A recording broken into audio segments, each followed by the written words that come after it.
Part 91. Infinite Script Killing. Author, Guo Shui Gan Xiao. Chapter 935. Nothing is more motivating than a winning battle. Su Tong knew that the mood of Ji Zhou and others was even more so at this moment, and the next step was to quickly clean up the battlefield. Gao Zhou liked this kind of thing the most, but the only displeasure was that Chang Wuxiu was too cruel. The barbarian leader he killed was quite strong, but it was a pity that Chang Wuxiu chopped off his head with a knife. In response to this, Chang Wuxiu just sat aside and gently stroked the black water dragon tooth, grinning, as if I didn't hear it. It is a bit difficult to transform all these corpses into zombies, and it will take a certain amount of time. But those war horses are good trophies. Although the northern barbarians are barren, they sit on the grassland, and the war horses they cultivate are far better than those of Tiangan. Su Tong called Ji Zhou and asked if they knew how to fight on horseback. Fighting on horseback and fighting on the ground are completely different things.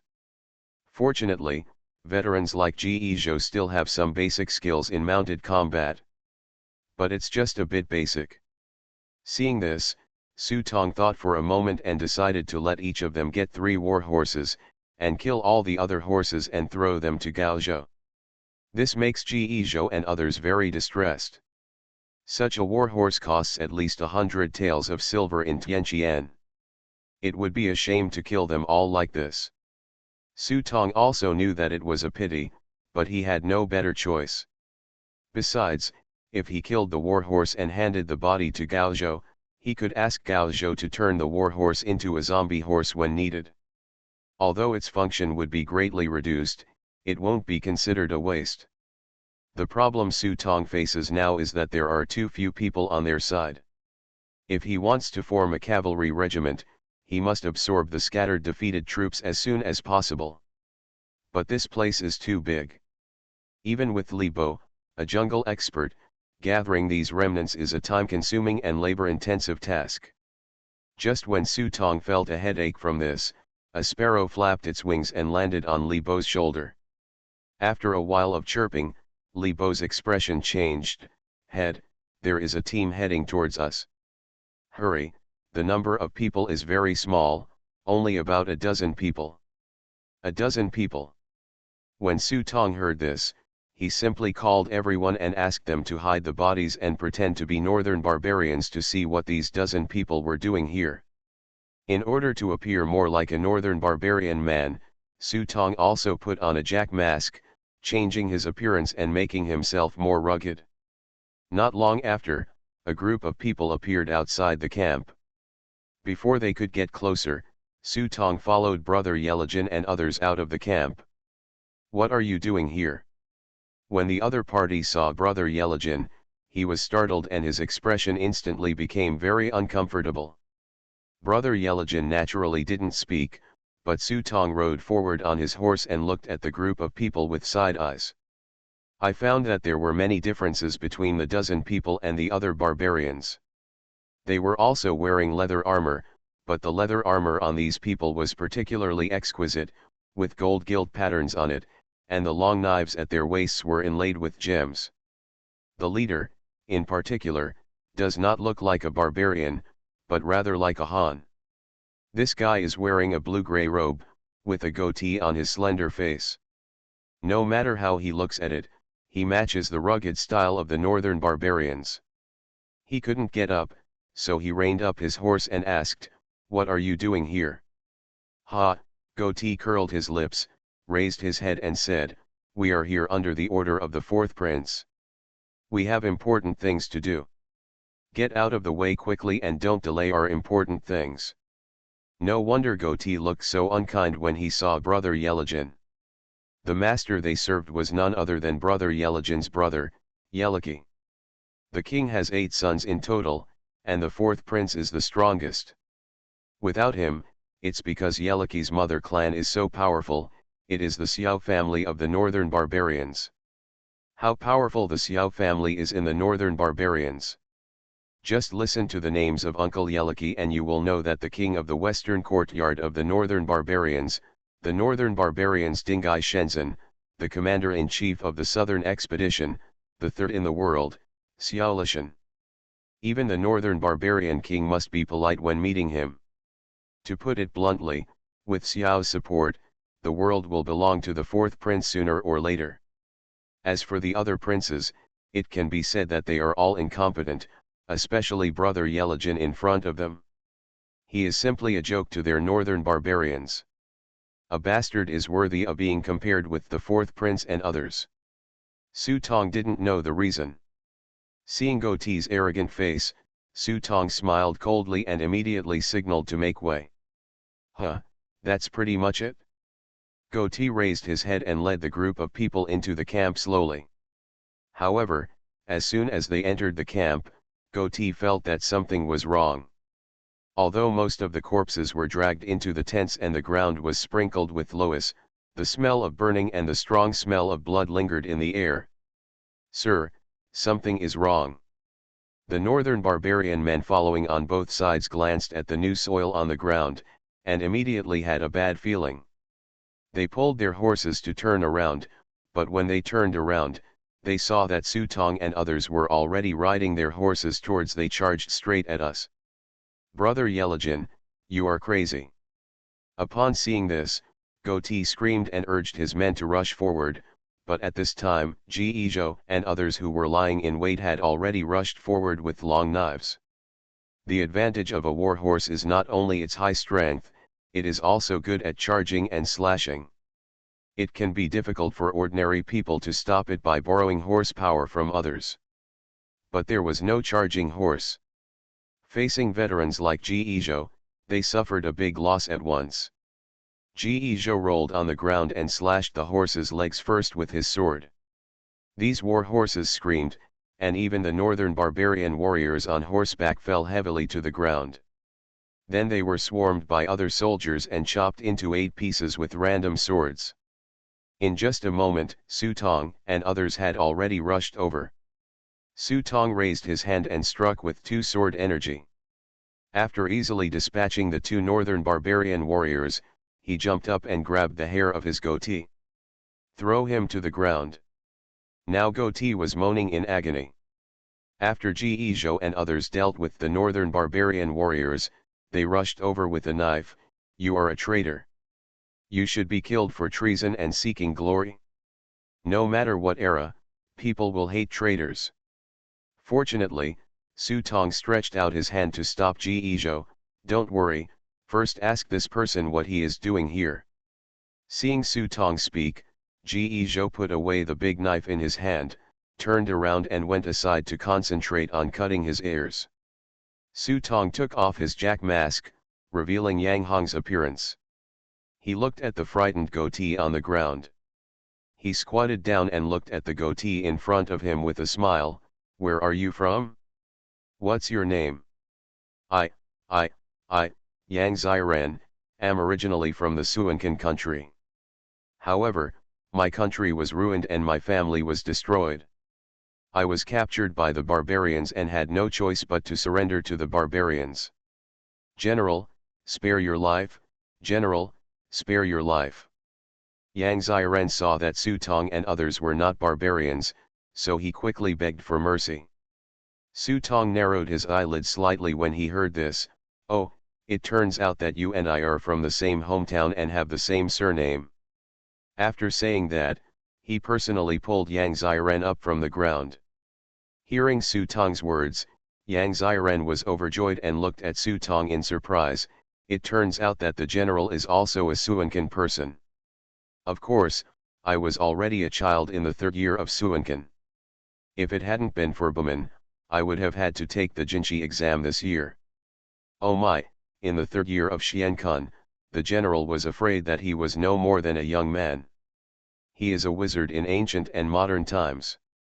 If it weren't for the northern barbarians, he would undoubtedly be the #1 scholar in the Jin dynasty this year." Yang Xiran was good at flattering him, and he spoke so eloquently that it was very helpful to Su Tong's face. Su Tong sighed and said meaningfully, "Yes, if there were no northern barbarians." Then the voice changed. "What on earth are you doing here?" "This. Yang Ziren was silent for a few seconds and carefully glanced at Ge Zhou and others who were cutting off their ears. The ears of the northern barbarians were very large and had a copper nail ring on the left ear as a mark of adulthood. Therefore, military exploits are often exchanged for these left ears. The bloody ears are hung in the cloth bag around the waist, and the bag is almost soaked with blood. After swallowing and spitting, Yang Ziren whispered, "Fourth Prince Yeliki, let us gather the scattered tribes of various tribes and prepare to concentrate our forces to cooperate with the main force of the northern barbarians to surprise the Tiangan army." Surprise attack. Su Tong raised his eyebrows. He remembered that it was mentioned in the script that this battle caused Tiangan great losses, and he almost even broke through the city gate. According to the script, it was the Heavenly Stem General who defended the area until heavy snowfall forced the northern barbarians to retreat. But the specific content is not said much, because the previous team did not follow this route at all, resulting in a lot of missing content in this content that should be the main line. "Sir, what are your plans next?" "I have a plan that will ensure your promotion and fortune." Seeing Su Tong's silence, Yang Ziren immediately pulled Su Tong aside, secretly glanced at Brother Yelijin who was riding on the war horse, and said in a low voice, "My lord, the fourth prince of the northern barbarians is the real one. He has the appearance of an emperor, good fortune and protection, and can be said to be the protagonist of heaven and earth. Now the northern barbarians are searching for the defeated Tiangan troops and taking them for their own use. As long as you are willing, I will personally recommend you, and I will make your rise to success from now on." Su Tong's mind moved slightly when he heard this, and he pretended to be surprised on his face. He seemed to have pondered for a moment before saying, "But I only have so many people to surrender. I'm afraid I'm talking too lightly." "Hey, sir, there is no need to worry. I have already planned this matter for you. Not far away, 3 miles to the north, is the camp of General Hugili under the command of the fourth prince. There are 3,000 defeated prisoners inside. General Hugili is worried about how to manage these prisoners. As long as you go forward, wave your arms, and scare these defeated troops, from now on these 3,000 troops will be under your command. With these 3,000 men, you can stand alone in front of the fourth prince, so why worry about not being able to use them?" When Su Tong heard that there was such a good thing, he immediately felt happy and patted this good fellow who had the same surname from the same hometown. When a fellow countryman meets a fellow countryman, his eyes well up with tears. "Brother Yang, this is a great plan. Ha ha ha, when you become more prosperous in the future, don't forget to be a lower official." Yang Ziren raised his hands to congratulate Su Tong, but when he raised his head, he saw a cold light in Su Tong's eyes, like a knife piercing his heart. A vein jumped in his scalp, and he saw a sword energy piercing through Yang Ziren's body at the flick of Su Tong's finger. Heart. The pain that penetrated his chest made Yang Ziren suddenly widen his eyes and look at Su Tong with confusion on his face, as if he didn't understand why Su Tong wanted to kill him until his death. Only when Yang Ziren's body fell to the ground did he hear Su Tong say slowly, "If it were someone else, I might be merciful and let him go, but who told you to give your last name Yang?" Infinite Script Killing. Author, Guo Shui Gan Xiao. Chapter 936. "Mr. Yang, I haven't seen you for a long time. How good have you been lately?" In the northern camp, Hugili was riding on a war horse, shaking his fat body and smiling at the goatee in front of him. Although Hugili looked down upon these smaller Han Chinese, it was undeniable that the man in front of him, who was not as strong as their northern barbarian wife, was now the popular man that the fourth prince valued. Even he had to give others 3 points of thin noodles. "General Hu, you're welcome. Why do our own families have to talk to each other? We are here today just on the order of the fourth prince, who wants us to organize our troops and start gathering." Su Tong, who was on horseback dressed as Yang Ziren, imitated the tone of Yang Ziren's speech. Although his words were polite, The expression of a villain in his heart made the people around Hugili itch with hatred. Oh, could it be that the fourth prince wants to make new moves? Hugili was already accustomed to Yang Xiren's appearance, and his face showed joy when he heard this. Of course, the fourth prince is such a heroic figure, why would he take such military exploits seriously? To be honest, this time the fourth prince plans to gather scattered tribes to surprise the Tianqian army from the side, cut off its retreat, and eradicate the roots. Okay. Hugili slapped his thigh and was very excited. He was already tired of staying in this place and wanted to have a big fight as soon as possible.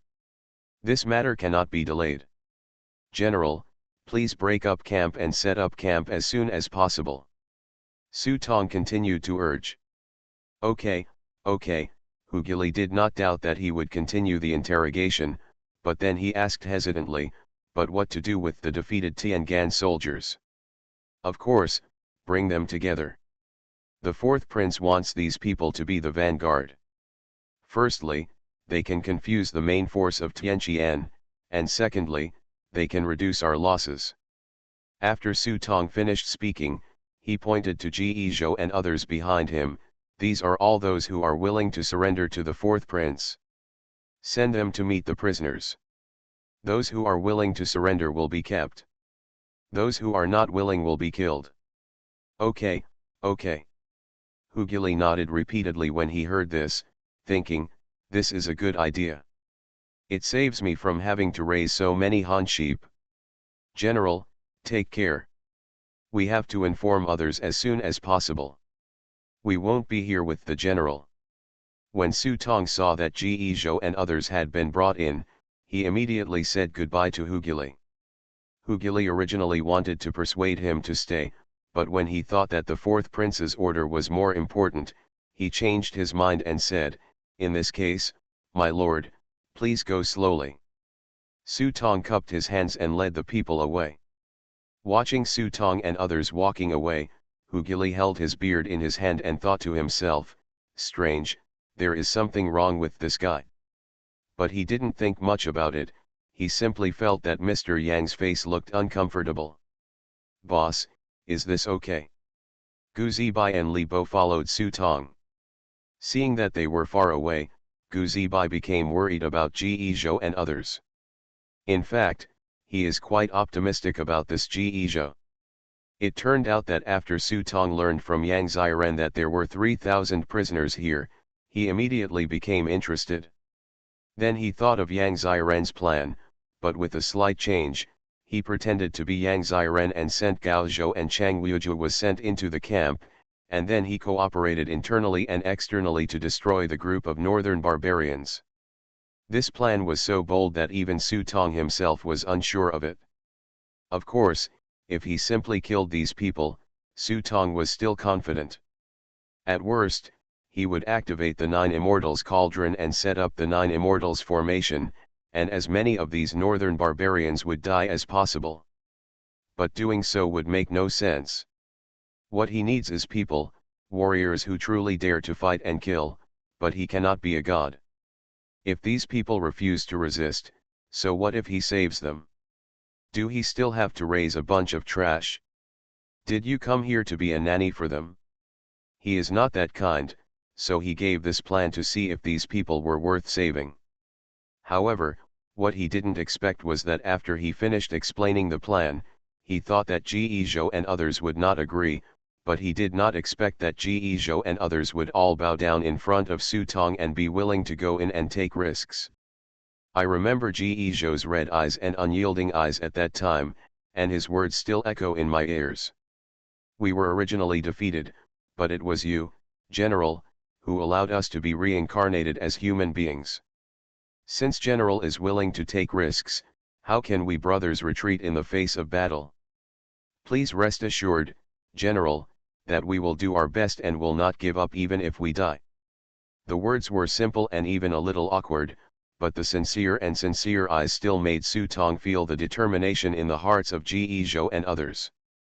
Thinking of this, Su Tong said to Gu Zibai beside him, "Don't worry, miracles are often created by such little people.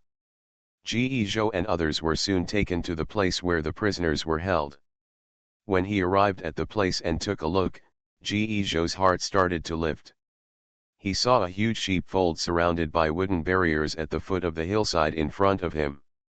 There were densely packed figures in the sheepfold, and people were squeezed and thrown into it. On the other side is a big pit. I don't know how deep the pit is, but it is already filled with corpses. Before Ge Zhou got close, he immediately smelled a pungent stench. When he took a closer look, everyone looked sluggish and had dry mouths. Some people were sitting on the ground, looking up to the south, and a fly landed on their eyeballs. No movement was seen. Seeing this, Ge Zhou was already angry, and he immediately looked at Chang Wuhan beside him. Seeing this, Chang Wuju looked at the leader of the barbarian army who was following behind him. He stepped forward and quietly handed over a gold bar. "Sir, we surrender sincerely. The fourth prince told us to form a vanguard when he came. But look at these people now. They are almost dying of thirst. Can we give them something to eat and drink first? Open your mouth and ask for surrender. This isn't good." Looking at the heavy gold bars in his pocket, the barbarian leader's eyes suddenly wandered. "Sir, we are all working for the fourth prince. These people look like they are at this moment. Even if they surrender, they may not be able to walk. The fourth prince is urging them urgently. If the trip is delayed, or they die on the road, it's not our general's face that's been damaged." Chang Wuhan said and sent another gold bar up. Seeing that the leader was still unsure, Chang Wuju continued, "Sir, if you are not sure, you can report it to the general first." The leader did not hesitate this time, "Then just wait." After saying that, he hurriedly turned around and ran to report Hugili. Hugili was quite cheerful and waved his hand impatiently and asked them to do it. After all, the journey was about to start and he couldn't let these Han sheep drag him down. Besides, he still has 3,000 cavalry and 2,000 foot soldiers under his command. Killing these people is just a matter of raising his hands, and he doesn't care what tricks they dare to play. After receiving the reply, these barbarian leaders soon sent water and food into the fence. Seeing the water, the eyes of these captives finally became strange, and they all rushed forward and started fighting for it. Looking at the chaos in front of them, Chang Wuju and Gao Zhou frowned at the same time. Gao Zhou turned sideways to Ge Zhou and said, "Are you sure there is no problem?" Hearing this, Ge Zhou nodded, and then quickly walked into the fence with the brothers around him. More than 20 people jumped into the fence in front of thousands of people, and like a drop of water, they quickly disappeared without a trace. Seeing that Ge Zhou and others had already taken action, Gao Zhou and Chang Wugu also started to take action. While the barbarians behind them were not paying attention, Chang Wugu disappeared directly and rushed into the depths of the camp. Gao Zhou, on the other hand, focused on those corpse pits. On the other side, Ge Zhou and others did not go to grab water, nor did they try to maintain order. As a man who had been in the army for many years and survived several battles, Ge Zhou, a soldier, knew very well that they were the lower class. A soldier's way of survival. A few soldiers were quickly found. Although it is said that the person who directs the battle is the general, the person who really knows the soldiers is the leader of these soldiers. These people may not have any positions, but it does not mean that they are not outstanding. On the contrary, they are the soul of the army. Some are good at fighting, but they offend their superiors and are not promoted. Although some are not good at fighting, they are eloquent and have their own charm. There are even some people who just sit there without saying a word. They have an aura about them that can attract 6 or 7 people to obey their orders. To put it in terms of Yi Shui, these people all have extraordinary fortunes, but they have bad horoscopes, bad luck, and no luck. These are the people Ge Zhou is looking for. As long as these people nod, he can respond to 100 responses at once. Otherwise, it would be a fool's errand for him to convince thousands of people in just half a day. These people stood out from the crowd, and it was not difficult for Ge Zhou to find them. The hard part is how to convince the other party. Fortunately, Su Tong gave Ge Zhou a big help: weapons. After Gao Zhou finished disposing of the corpses, he continued to transfer the weapons in the hands of the barbarians through the team warehouse. When Ge Zhou sent the cold blade to these people, many of them were tempted. After all, if you don't resist, you will die. Even if you are recruited into the vanguard of the barbarians, you will still be serving as cannon fodder, and you may even run the risk of implicating the 9 tribes. Resistance may be death, but it may not be a way to live. What's more, Ge Zhou repeatedly promised that when Hugili raised his camp tonight, Su Tong would lead a large army to respond internally and externally, which aroused everyone's desire to survive. Looking at the leading soldiers, their hearts moved. Suddenly one person sneered, "Haha, I've never heard of Yang Hong, the former Yangzhou colonel. I think you have bad intentions and are sincerely causing trouble." Everyone looked back and saw a man leaning in the corner and speaking. "Who are you?" Ge Zhou frowned. The other party stood up and walked to Ge Zhou. "I am Zhang Das-han, the former military governor. I recognize all the lieutenants and generals in the army. There are only 4 Zhao captains in the former camp, and there is no such person as Yang Hong. If I don't belong to you, what are you doing?" "I'm thinking about it, but I can't watch my brothers die in vain." Faced with Zhang Das-han's doubts, everyone began to whisper among themselves. Seeing this, Ge Zhou glanced sideways and glanced at the soldiers behind him. He saw that they were all staring at him, and he knew that if he took half a step back, these people would no longer pay attention to him. He immediately sneered, "Oh, it turns out to be Mr. Zhang. Huh, what a former military governor. If it weren't for you guys who are doing nothing, how could we, 30,000 brothers, be defeated miserably at the foot of Yangshan Mountain, and now we are deliberately stirring up trouble? Could it be that you have benefited from those barbarians and are thinking of surrendering? You're talking nonsense." Zhang Das-han's expression changed and he immediately scolded. But Ge Zhou didn't dare to say anything at this point, so he immediately scolded, "I'm talking nonsense. General Yang will definitely lead the army tonight. If I'm talking nonsense, everyone just needs to stand still. But you are spreading rumors like this, distorting black and white, clearly with bad intentions." Zhang Das-han was so angry that he immediately glared at Ge Zhou and started to defend himself. You are talking nonsense, it is simply. You." This time, Ge Zhou didn't give him a chance to continue. He raised his hand and slashed the guy's neck with a knife. Immediately, blood spattered on Ge Zhou's face. The smell of blood hit his face. Ge Zhou tilted his head and turned around. Looking at these soldiers, he stabbed his knife on the ground fiercely. "At the 3rd watch tonight, if General Yang doesn't come, you will chop off my head. If General Yang comes with his troops, if any of you dare not come, then this person will suffer the end." In the distance, 2 northern barbarian soldiers watched Ge Zhou draw his sword and kill people, but because they were too far away, they couldn't hear what Ge Zhou said clearly. They just thought that he was still killing people to establish his authority and persuade others to surrender.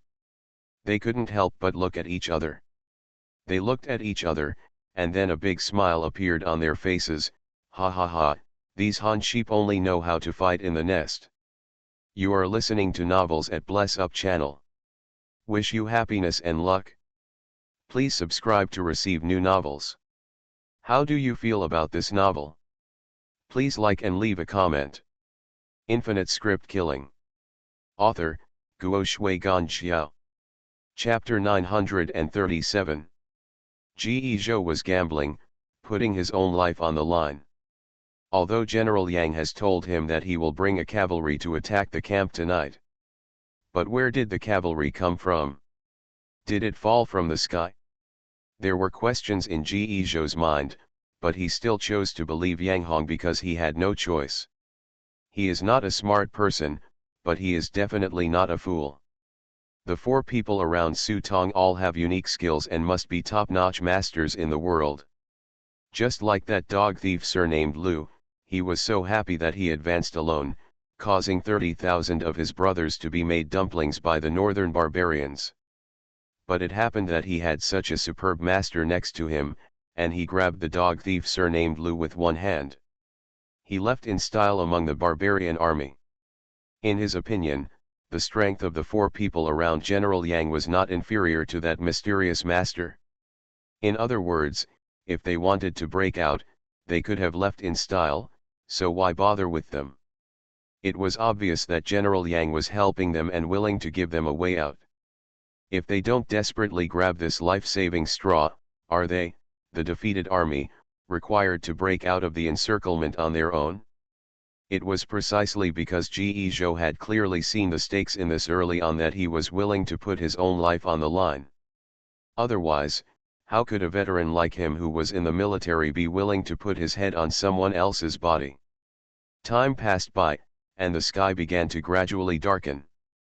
Hugili's troops have already begun to unplug their tents, pack their bags, and prepare to set off as soon as possible when the night is dark and the air is cool. At this time, some barbarians started shouting at Ji Zhou and others, signaling Ji Zhou and others to move faster. Those who were willing to surrender should step out of the wooden fence and put on the rope themselves and prepare to set off. Obviously Hugili was not a fool. He was always on guard against these Han and Yang captives, and specially asked people to prepare nooses. It can't be lassoed. With this rope lassoed, we won't be able to deal with anyone who wants to kill or behead him. Several soldiers looked at Ji Zhou. Ji Zhou didn't know in his heart that with the noose on his hand, it was equivalent to putting their heads under the knife's edge. But it is still early before the agreed time. If this is not done, the swordsmen and axe-wielding men around will not be naive. Just when Ji Zhou was wavering in his heart, he subconsciously looked at Gao Zhou beside him. Seeing him staring at him, Ji Zhou's heart tightened and he seemed to realize something. He immediately calmed down and walked out of the fence in full view of everyone. Strode to the leader of the barbarian army, with a confused look on his face. "Sir, it's agreed that we surrender, why do we still need to put up the rope buckle?" "Nonsense, if you don't put on the rope buckle, what will you do if you escape halfway?" the leading barbarian army cursed and urged. "I advise you to hurry up. If the general changes his mind, it will be too late for you to regret." As he said this, the surrounding barbarian troops began to raise their swords. Seeing that the explanation no longer made sense, Ji Zhou could only sigh, lowered his head and cupped his hands. "Then please." Halfway through his words, Ji Zhou suddenly raised his head, pulled out a dagger from his sleeve, and stabbed the leader of the barbarian army in front of him. This was beyond everyone's expectations. Even the leaders of the Han army were shocked. No one expected that Ji Zhou would dare to assassinate alone. This guy really doesn't want his life. The leader of the barbarian army was also caught off guard. He never expected that this guy who was clearly here to persuade him to surrender would risk his own life to assassinate him.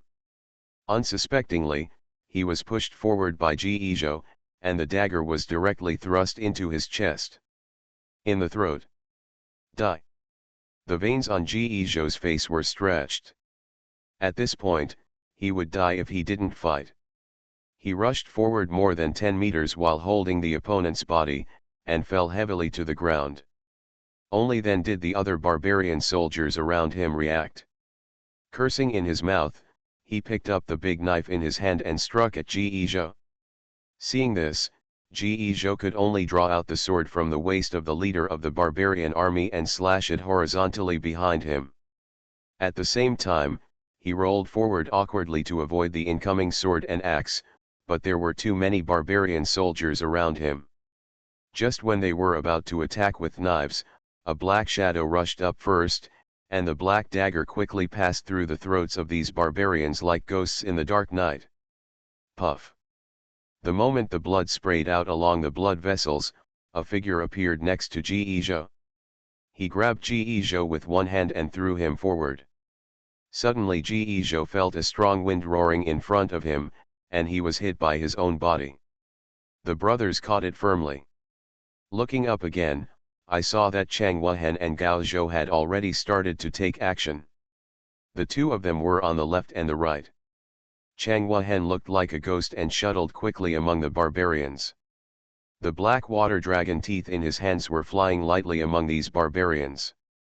The vital part of Bing's chest slid across, and bright red blood flowers began to bloom with his steps. In comparison, Gao Zhou was much more brutal. He transformed into a yaksha, revealed a corpse and smashed it among these barbarians. He pointed with his finger, followed by a explode. Boom! Red smoke clouds sounded with the explosion, and the barbarian soldiers who were contaminated by the poisonous mist screamed again and again. But neither of them obviously used their full strength. Instead, they quickly retreated after succeeding in the attack. This is what Su Tong means. They are not allowed to attack with all their strength, but the battlefield is handed over to Ji Zhou and other brave defeated troops. Such a good opportunity has been created for them.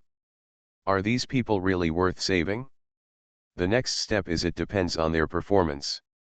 And Ji Zhou did live up to expectations and saw hope, raising his sword. Brothers, life or death depends on this battle, fight out.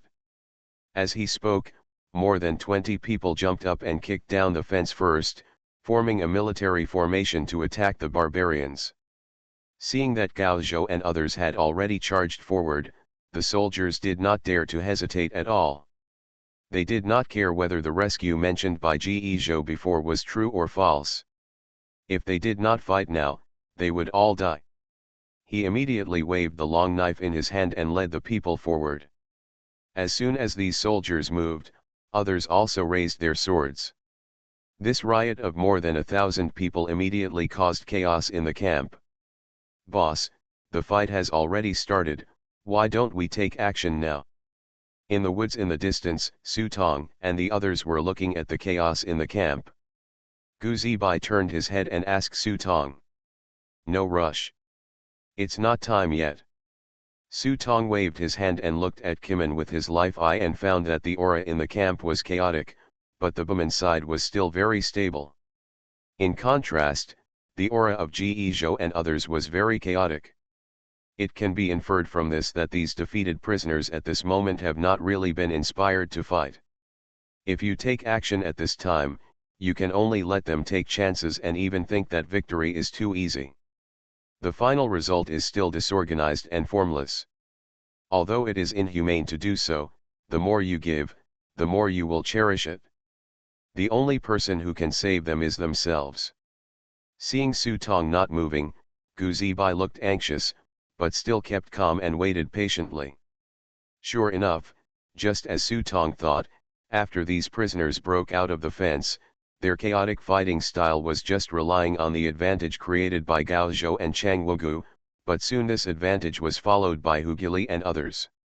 With the appearance of people, rapid reversal begins. As a general under the fourth prince, Hu Gili was not a man who had nothing to do. If he couldn't even suppress these defeated soldiers, he would just find a tree with a crooked neck and hang him. Hearing only 3 hammer and drum sounds, the barbarian who was originally in chaos, the soldiers quickly began to gather into formation and quickly retreated, leading the Han troops back to the battlefield step by step. At the same time, the cavalry also began to quickly make circuitous cuts. Almost instantly, Ji Zhou noticed that the people around them began to be cut apart by the cavalry. The morale of these defeated troops was low to begin with, but Ji Zhouqiang took advantage of them and took advantage of the advantages created by Gao Zhou and Chang Wugu to swarm forward and catch the barbarian army by surprise. Now, after the barbarians have established their position and the cavalry have penetrated left and right, scattering everyone, their morale has been completely shattered. Now Ji Zhou became anxious, pulled over a soldier and shouted, "Don't let your people disperse, tell them to gather here quickly." The soldier pushed Ge Zhou away and cursed, "Do you think I can't hold you back? The cavalry from the opposite side is rushing over. Who can stop it? Didn't you say there will be support? There are people there. I told you to come at the third watch. Just hold on." While the two were talking, the rhythm of the war drums of the barbarian soldiers began to change. The barbarian soldiers who had been retreating quickly moved forward. Many people had no time to retreat and were chopped down on the ground with random knives. Ha ha ha ha, these people still want to rebel? They are just laughing their heads off. If I kill them this time, the fourth prince will not blame me. Hugili stood on the watchtower, looking at the group of rebel Han sheep below, and a burst of laughter burst out from his big and honest face. In fact, he didn't want to take this group of prisoners with him. They would be troublesome to eat, drink, and defecate, but he couldn't kill them because of the fourth prince's order. But now it suddenly feels much easier. Thinking of this, Hugili's eyes gradually became ferocious and bloodthirsty. During this period of time, he had been impatient with guarding these smelly and stupid Han sheep. At this moment, he just wanted to kill them all. Immediately issued an order to the messenger next to him, "Order the left and right cavalry to meet in the west, rush in from the east, and kill them for me." Dong dong dong dong. The drum beat became faster and faster, and the cavalrymen who were crossing from left to right began to gather. Not good. When Ge Zhou and others saw this, their expressions changed greatly. They knew that once the cavalry began to charge concentratedly, the next moment would be a devastating blow. "Draw up the reinforcements for the uncles Ge Zhou. The reinforcements we have agreed upon are here." Several soldiers were still shouting and cursing, but they saw that Ge Zhou's face turned cold. He wiped the blood from his cheeks. There was no emotion or anger on his pale face. Faced with the curses of everyone, his eyes calmed down. "Why, don't you plan to live without reinforcements? I've killed enough in this life. Isn't it enough to stay and be buried with you?" After saying that, Ge Zhou stood up and raised his sword high. "Brothers, be determined to trap the enemy." Hoarse roars rippled around, and the brothers following Ge Zhou heard the words and rose up one after another, "Death but no life. Kill." Infinite script killing. Author, Guo Shui Gan Xiao. Chapter 938. At that time, the battle formation consisting of only a few dozen people rushed forward against the barbarian army in front of them. Just like an inconspicuous reef, facing the stormy waves in front of you. Madman. Seeing this scene, everyone was shocked in their hearts. Even Hugili frowned. The skirmishers who had already lost their fighting spirit were shocked when they saw this scene, and their shattered fighting spirit was ignited again. Only one person in the crowd shouted, "The ambition to be trapped. Death but no life." This time more people responded, and the defeated Han army began to regroup to form square formations one after another and began to counter-attack toward the front. Hugili's face changed slightly when he saw this. Killing prisoners was easy, but what he feared the most was the fight between trapped animals, which really aroused the blood of these Han sheep. Although they still did not pose a threat, they would inevitably cause him heavy casualties. He immediately ordered the assembled cavalry to charge, intending to completely kill these Han sheep in one fell swoop. At this moment, the guard beside him suddenly widened his eyes, stared at the north and screamed, "General, look over there." When Hugili heard the words and looked sideways, his fat body felt as if he had been struck by lightning.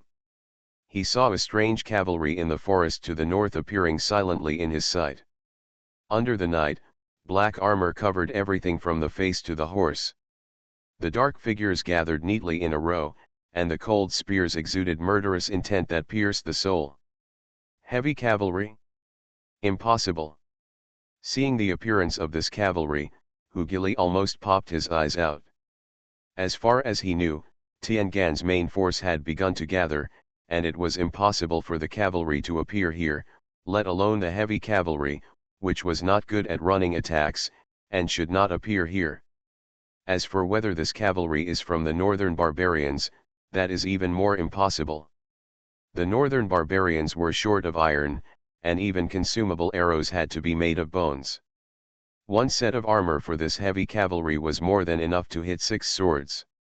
What's more, the craftsmen of the northern barbarians are not good at making armor, and their northern barbarian cavalry are famous all over the world. How can they wear such things? Just when Hugili was shocked, he saw a large flag embroidered with a flying dragon raised high among the cavalry. Following the cavalry, they began to charge. In just a moment, Hugili's 3 views were refreshed again. I saw this cavalry charging forward, setting off a turbulent wave in the distance. The terrible evil spirits were intertwined with each other like iron ropes, connecting their auras closely and rising straight to the sky, causing the sky to be covered by a dark cloud. What's even more frightening is that it's too fast. The charging speed of this cavalry is not like a heavy cavalry at all, it is even faster than their wild cavalry. Quick! Beat the drum to signal, retreat quickly. Hugili was heartbroken when he saw this, and quickly ordered the entire army to retreat. General, there aren't many people on the other side. One of the guards was still unconvinced when he saw this.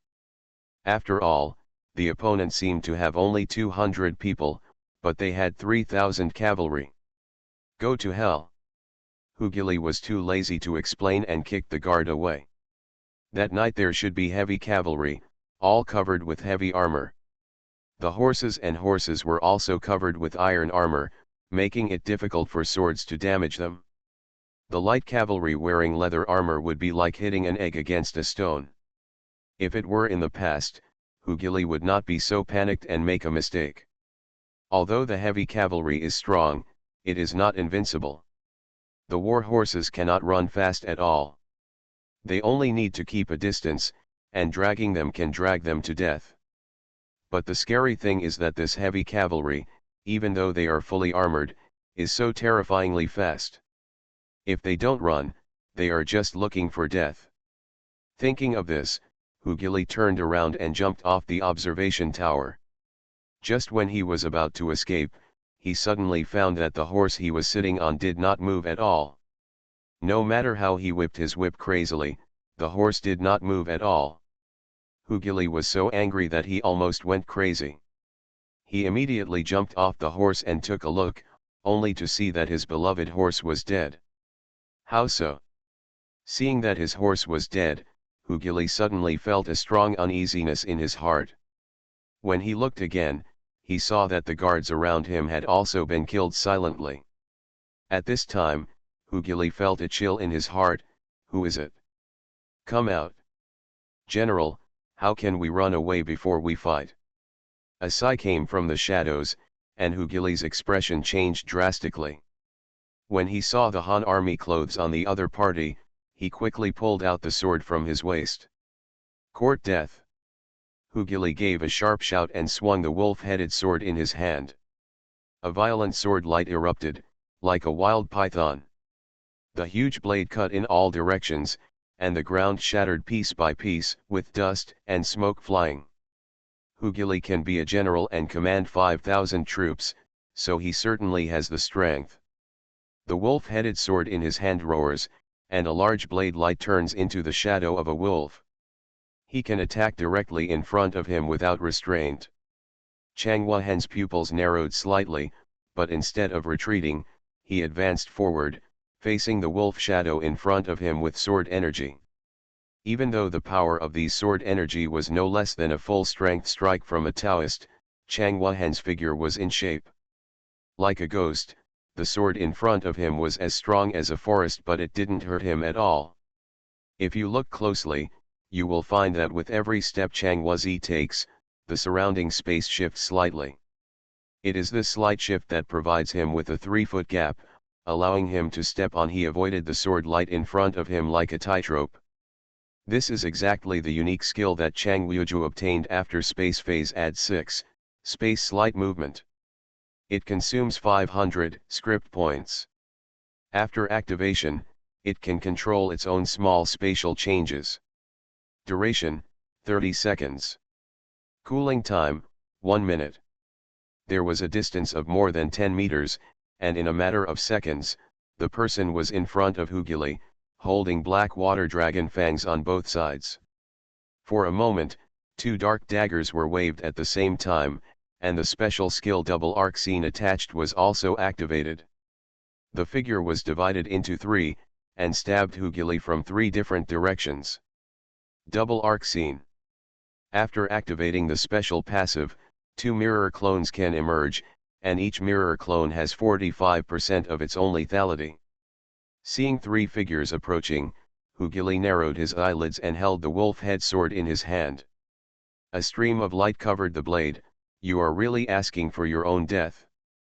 After all, he wanted to inspire his famous secret skill Qing Lang Yin. But the moment he swung the sword, a strong strange feeling quickly surged through his body. The sword energy injected into the sword instantly became solid and slow, and even his movements of swiping the sword became heavier. How so? Hugili's expression changed drastically, but he didn't know that this was the active skill Silent One that came with Blackwater Dragon Fang after it was strengthened to add 9. It consumes 1000 script points. After activation, the target falls into a silent state. All skill release speeds are slowed down by 10 times, the skill release state is interrupted, and the releaser will suffer dizziness damage. At the moment when the skill was slow, 6 daggers intertwined in front of him. Shua.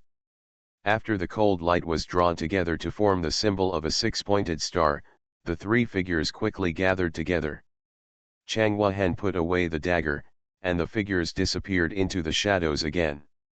A cool breeze blew for a moment, and the next second Hugili's body fell to the ground in pieces. Dong dong dong. The sound of retreating drums echoed on the battlefield, causing many barbarian warriors who did not understand what was happening to be stunned. They did not know what was happening, and the formation was in chaos for a while. Ge Zhou and others were also confused for a while. Why did they run away suddenly? A soldier could understand the drumming orders of these barbarians and couldn't help but ask Ge Zhou with wide eyes. Ge Zhou rolled his eyes and thought, how do I know? But then he thought about it, and immediately burst into laughter, waved the sword in his hand, and shouted at the top of his voice, the general must be here to help, brothers, the general is here, we won, kill me. When you are trapped in a battle, there will be death but no life. The hoarse voice overwhelmed the sound of the war drums for a moment, shocking everyone. They didn't know if there were really reinforcements, but these barbarian troops were really in chaos. Hope was imminent, and the flames in the hearts of these defeated soldiers rushed to the top of their heads again. Each one of them seemed to have been injected with chicken blood, and they frantically attacked the barbarians. As the saying goes, the army was defeated like a mountain. With the sound of retreating drums, the morale of the barbarian soldiers suddenly disappeared. In addition, the cavalry was delayed in coming to support. Immediately, thousands of barbarian troops were chased everywhere by these defeated generals. Just as they were cursing why the cavalry didn't come to support them, a sudden sound of slashing in the distance attracted everyone's attention. Many people even opened their eyes in disbelief. Until decades later, the veterans who survived this battle had a gleam in their eyes when talking about this moment. Under the night light, a black cavalryman was like a sharp arrow shot out, crossing into the northern barbarian cavalry in an instant. At this moment, the screams of the war horses and the screams of the wild riders echoed in the mountains and fields. The northern barbarian cavalry who once made the world fear him was now worse than paper under the trampling of the black iron hooves. The cavalry didn't even draw their long swords. They simply rearmed and passed directly through the army of barbarian cavalry, smashing them into a pulp. What was trampled by the horses' hooves was not only the fighting spirit of the wild knights, but also the glory that they were proud of. The flying dragon flag flying high in the wind seemed to be more alive. After a wave of charges, it quickly rushed hundreds of meters, and then changed direction under the horrified eyes of everyone and charged again. The barbarian knights who were scattered didn't even have time to change direction at this moment, and could only watch the opponent rushing over. Such speed has completely shattered all the pride of Manchi. Buzz. This time, the black cavalry pulled out a long sword on horseback. The bright silver blade was completely different from an ordinary broadsword. It was 7 feet long, the blade was 3 feet long, and the handle was 4 feet long. The strange proportions between the handle and the blade were, it can be held by both hands and exert its slashing power to the extreme. This is the cavalry weapon, the horse-killing sword. When Ge Zhou and others saw this scene, their hearts were even more shocked. Everyone's eyes were on fire, not only because they yearned for this cavalry, but also because they truly saw the hope of victory. Rumble, rumble. The swords shook hands, and the murderous aura on the cavalry became several times more solemn. Wherever they passed, the moon in the sky was also covered by dark clouds. And this time the charge completely took the violent aesthetics of killing to an extreme. Puff puff. The man and the horse were as one, and the blade was swung, and the man and the horse in front of him were instantly cut in two. It's National Day, and I wish you all a happy National Day. Infinite Script Killing. Author, Guo Shui Gan Xiao. Chapter 939. At the foot of Langshan Mountain, there is Tiangan Camp. Several generals looked at the map in front of them, and they all argued with red faces. Half a month ago, the main force of the northern barbarians had begun to advance towards them, but just a few days ago, a large number of northern barbarian cavalry actually changed direction and separated from the main force of the northern barbarians. This leaves many people scratching their heads. What's even stranger is that according to reports from spies, something seems to have gone wrong with the northern barbarian army in the past few days. The camp always gives people a messy feeling, which is completely different from the past. General, this matter is bizarre. It must be a fraud, or it may be the northern barbarians' old suspicion formation. General, the opponent's cavalry has been divided into 3 groups, with a total of 20,000 troops. The northern barbarian cavalry is famous all over the world for being good at attacking. From General Yumo's point of view, it is impossible to say that they want to bypass our army and raid the 3 counties of Yuchun, Qingdu, and Liangchuan. As soon as these words came out, everyone was really shocked. But then a veteran sternly rejected the idea. It's impossible. Yuchun has a naturally dangerous gate. 1 man can guard the gate and 10,000 men can't open it. Qingdu has a good geographical location, and the terrain is complicated and difficult for carriages and horses. Although Liangchuan is not dangerous, it is guarded by veteran General Lin Mao, and each of the 3 counties is guarded by Lin Mao. Taking advantage of the sky, the earth, and the people, even if the barbarian army has no plans, they will definitely not risk their lives. Yes, the barbarian army rushed over, and the men and horses were trapped. There is absolutely no reason to win. Everyone nodded, but the division of troops by the northern barbarians could not be explained. The war was imminent, and dividing the troops was a taboo for military strategists. The commander of the northern barbarians was Xiao Qi, one of the top 10 famous generals in the world. This man fought in the south and in the north. 30 years later, I would definitely not make such a mistake. While everyone was hesitating, everyone could only look at the commander-in-chief, Wu Ji. But Wu Ji felt very strange at the moment.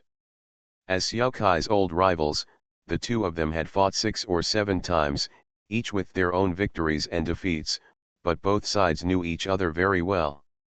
This dangerous style of military conduct was definitely not Xiao Kai's temperament. Just when everyone was puzzled by this, there was the sound of galloping horses rushing outside. Horse racing was strictly prohibited in the military camp, but there was only one exception, that is, the front scouts. I saw the war horse galloping outside the camp, and the scout on the horse fell off the horse. He was carried into the camp by 2 guards on his arms.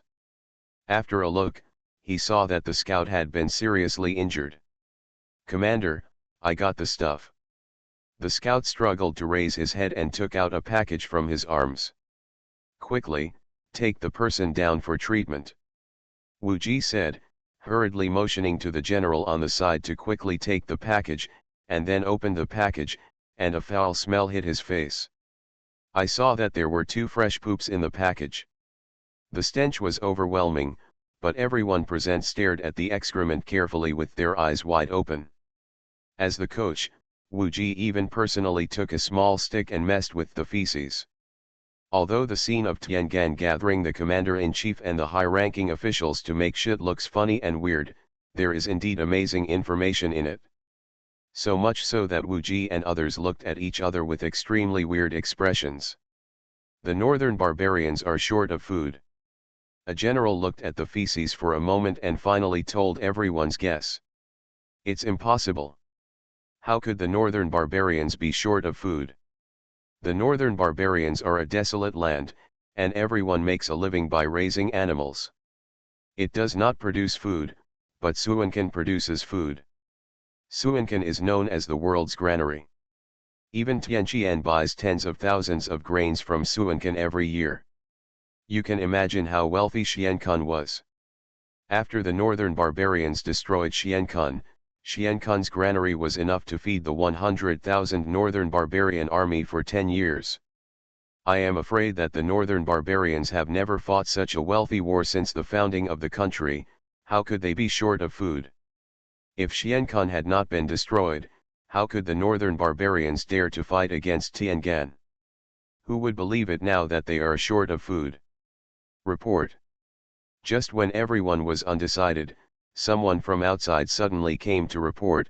Reporting to the commander, a group of soldiers said that the vanguard of the defeated army came back to camp.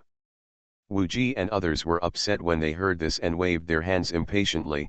"Put things in order and keep the records in order.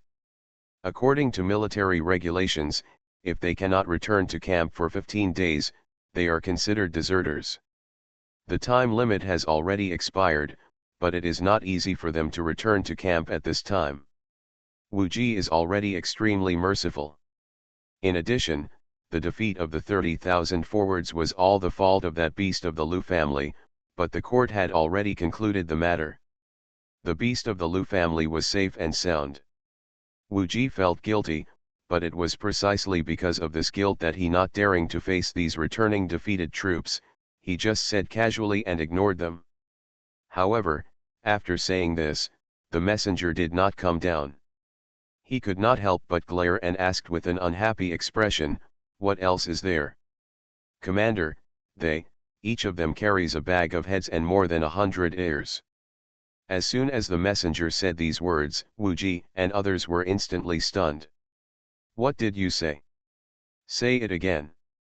Someone didn't hear clearly, a general asked.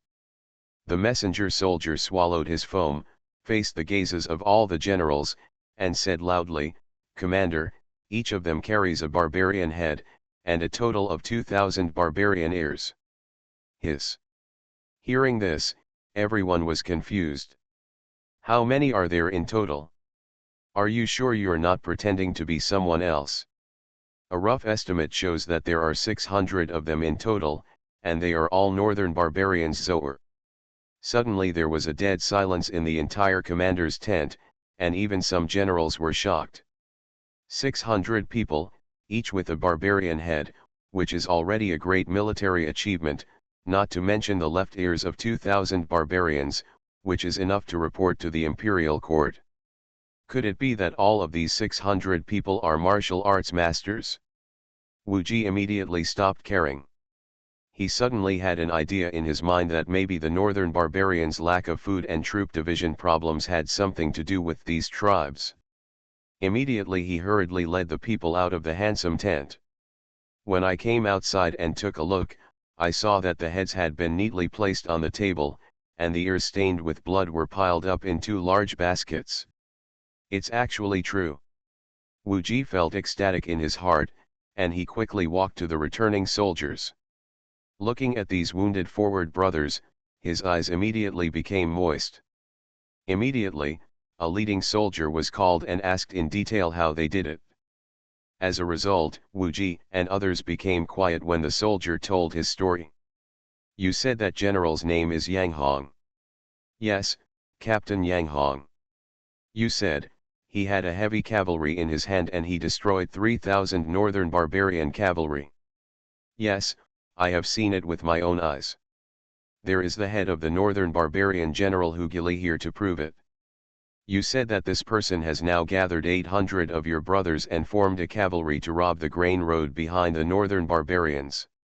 Yes, that's what General Yang said. He said guerrilla warfare can only be said in 16 words, when the enemy advances, we retreat, when the enemy is stationed, we harass, when the enemy is tired, we attack, when the enemy retreats, we pursue. The soldier told everything he knew. All the generals were stunned. After a while, one general couldn't hold back his anger any longer. Just when he was about to get angry and scold him, Wu Ji stopped him with a look in his eyes. I heard Wu Ji pinching his beard and praising him repeatedly. He even turned around and said to the onlookers, I am blessed to have such a brave man as General Yang. After saying that, he pulled up the soldiers on the ground and patted their shoulders heavily. When your military merits are recorded, when General Yang returns, I will personally ask for the merits of the Holy One. After saying this, he turned around and picked up a barbarian head on the table, looked at the people in front of him, and shouted loudly, Heaven will win. God bless our Emperor. Heaven will win, God bless our Emperor. The sound of excitement rippled through the three armies. Only after Wu Ji asked people to take these heroes down, did he lead a group of people into the handsome tent. There is a security guard 50 steps outside the tent, and any trespassers will be killed. Before walking to the commander's tent, Wu Ji's face gradually turned cold. After giving the order, he led the generals into the commander's tent. Before Wu Ji could sit down, a general couldn't help but start complaining, isn't this nonsense? Where did the captain named Yang come from? Why didn't I know about it? Yes, he also held heavy cavalry and destroyed 3,000 barbarians. He probably doesn't know how Xian Kun's 30,000 armored troops were destroyed by barbarians back then. Commander, these people may be deceitful and should be arrested and tortured to extract confessions. These generals almost started to lift the table and curse, thinking that this was just nonsense. Wu Ji ignored the scoldings of these people and just stared at the two fresh piles of feces on the table. Shut up. After a moment Wu Ji spoke, all the generals immediately shut their mouths, just waiting for the commander to speak. The northern barbarians are short of food. Regardless of whether Captain Yang attacked the food road or not, this is an indisputable fact. Lack of food will damage morale, and morale is related to success or failure. The decisive battle is imminent. Xiao Qi, an old guy, does not dare to play such a stupid game. Trick. Everyone nodded after hearing this. The more famous a general is, the more he has his own set of rules and regulations. Not just anyone can become a famous general by reading a few books on the art of war. After all, he is in charge of the three armies, and a small mistake will result in the ruin of the three armies. Whether what those people say is true or false, military achievements cannot be faked, heads cannot be faked, and the identities of these people cannot be faked. The records must be consistent, and the family background must have something to show for it. The commander is right, I was the one who panicked. All the generals were also stabilized by Wu Ji, and then Wu Ji continued. Go check Yang Hong's files and transfer his household registration to me. It doesn't matter whether this person is real or fake. If he can really contain the northern barbarians from behind, let alone a school captain, it will be me personally. So what if I report to the Holy One and make him a general? After speaking, Wu Ji warned everyone that no one was allowed to spread the discussion in the commander's tent, and the main purpose was to stabilize the morale of the army and boost morale. After asking these generals to retire, Wu Jie sat on the chair, picked up the brush, and quickly wrote down the 16 words just now. Gently blow dry the ink on it and look at the 16 words on it, and think for a moment, wonderful, wonderful, he is really a strange person in the world. You are listening to Novels at Bless Up channel. Wish you happiness and luck. Please subscribe to receive new novels. How do you feel about this novel? Please like and leave a comment. Infinite Script Killing. Author, Guo Shui Gan Xiao. Chapter 940. Da. The galloping horses kicked up large amounts of dust. Head, there is Fairy Mountain ahead. Li Bo took the map and looked all the way, pointed to the east and said. Hearing this, Su Tong signaled everyone to stop, dismount and rest. After the voice fell, the cavalry behind them jumped off their horses in unison, and then stood guard and took a rest. The movements of this group of people seemed to have been tempered for thousands of times. They lay on the ground to sleep, then mounted their horses and left. Everyone had firm eyes, and there were not many people. Talk nonsense. It is hard to imagine that a dozen days ago, this army was being treated like pigs and dogs by the barbarians and kept in a sheep pen. Among them, the changes in Ge Zhou and others are particularly obvious. From the initial Benjuzi who only wanted to survive, to this moment, his whole person has completed a qualitative transformation. His eyes no longer flicker left and right, his eyes are firm and clear, he is a true master of all battles. And all of this is the result of Su Tong and the others' hard work along the way. The original 800 people have now been reduced to less than 500. During this period, unless the difference in numbers was too big, Su Tong would not easily call out the cavalry in his hands, and would not even allow Gao Zhou and others to take action easily.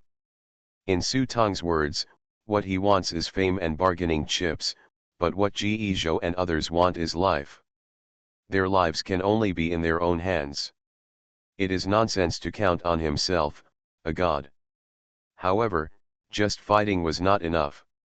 After resting, Gao Zhou summoned 2 zombies, quickly dug a kong and set up a stove, fetched water to cook, chopped the dragon rice the size of a millstone and threw it into 2 large iron pots to start. Cook it up. They had compressed biscuits, but they didn't really taste that good. Although Ge Zhou and others ate it with gusto, they only felt that this food was a rare delicacy in the world. But Su Tong and the others couldn't stand it after eating it for a long time. The taste is not bad, but the key is that Ge Zhou and others were full after eating 1 or 2 pieces, but Su Tong and the others had to eat 2 big bags to survive. The effect of compressed biscuits is to quickly fill the stomach and replenish energy, but eating them this way is not worth the gain. Su Tong simply changed his strategy. Each time he attacked for a day, he would stop and rest for a while, cooking dragon rice for everyone. The amount of 2 large pots is not much, but this dragon rice can withstand hunger better than compressed biscuits. Eating 1 bowl can not only eliminate fatigue, but also strengthen the bones and nourish the body. Ge Zhou and his group of 500 people could only barely eat this pot, and one person could only take 2 bites with a big spoon and then he couldn't finish it. Someone was so greedy that he almost died after eating 1 more bite. A good thing like dragon rice, the effect is also immediate. Ge Zhou and others also suddenly discovered that during this period of time, the changes on their bodies were getting bigger and bigger, their muscles were bulging, and their blood was getting stronger and stronger. There is a method of teaching martial arts in the army called the 5 Tiger Kung Fu. After practicing it, you can have the power of the 5 tigers. Ge Zhou and others knew this kind of technique, but at most they had reached the first level and no one continued to practice it. It's not a question of the exercises, but that practicing the exercises is extremely expensive. Some malnourished soldiers practiced the exercises, but instead of completing the exercises, they ruined themselves. But after eating the dragon rice, some people couldn't stand it and stopped exercising with this set of exercises to burn off the heat brought by the dragon rice. In just a few days, they actually broke through the second level, and some even broke through the third level. The strength is greatly enhanced. With this strength, it would be no problem to return to the army and serve as a coach. Gao Zhou was making a fire to cook, and Li Bo called the surrounding birds to keep watch for them.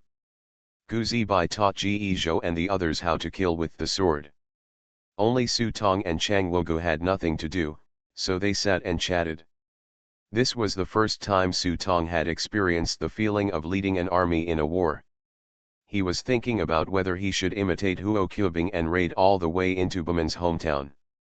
This idea is not a delusion. Ge Zhou and the others alone cannot do it, but they still have a black pagoda in their hands. This black pagoda is the ghost cavalry that he upgraded using the Hussars order.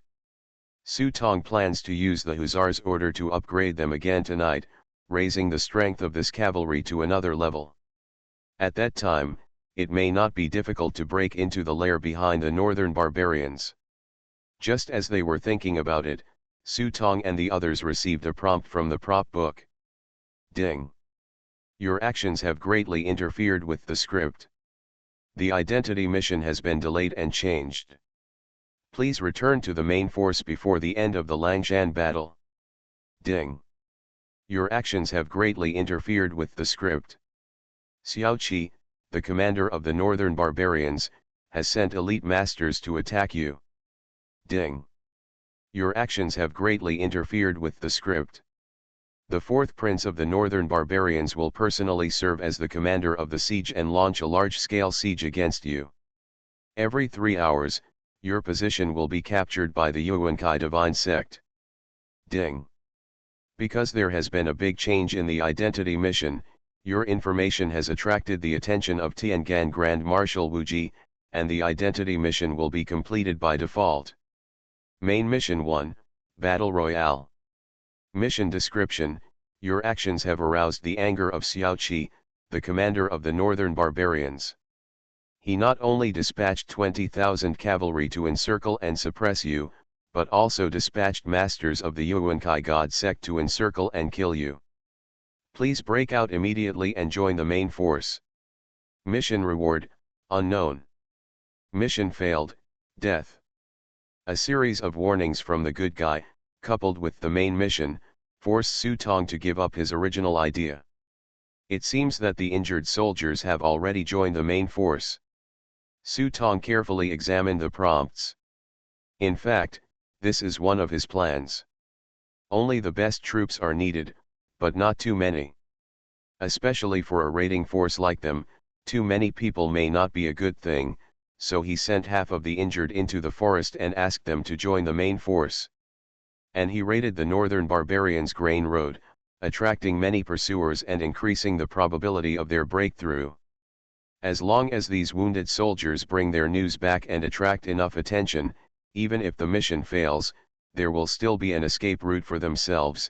At least the status of deserter should be exempted. Now it seems that the effect is still good. At least they had completed their identity mission ahead of schedule, but he had not thought of it. Thinking of this, Su Tong raised his head and took a look, and his eyes suddenly shone. The completion of the identity mission has changed their own luck. I saw the luck rising above my head, the red sun rising, and a giant armored tiger stepping out of the clouds and mist, blowing out blue smoke and splitting the mountains and seas.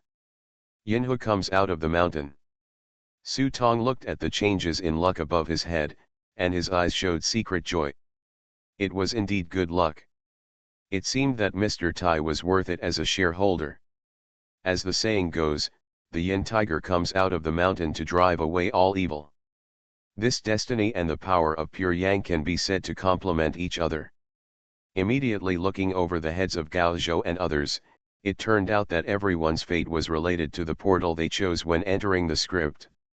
In Gao Zhou's luck, a waning moon hangs in the sky, which is a bad time. Under the moonlight, a giant horned ox came trampling through the mountains and rivers.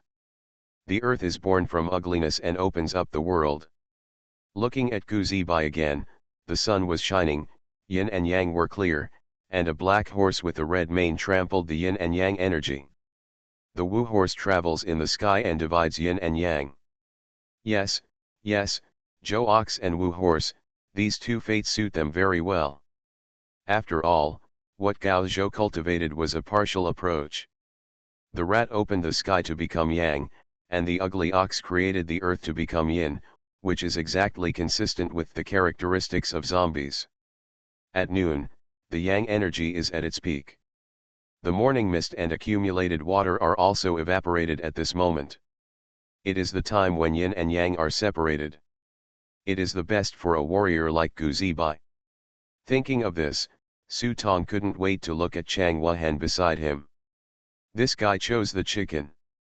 At this moment of luck, the red sun sets over the mountain.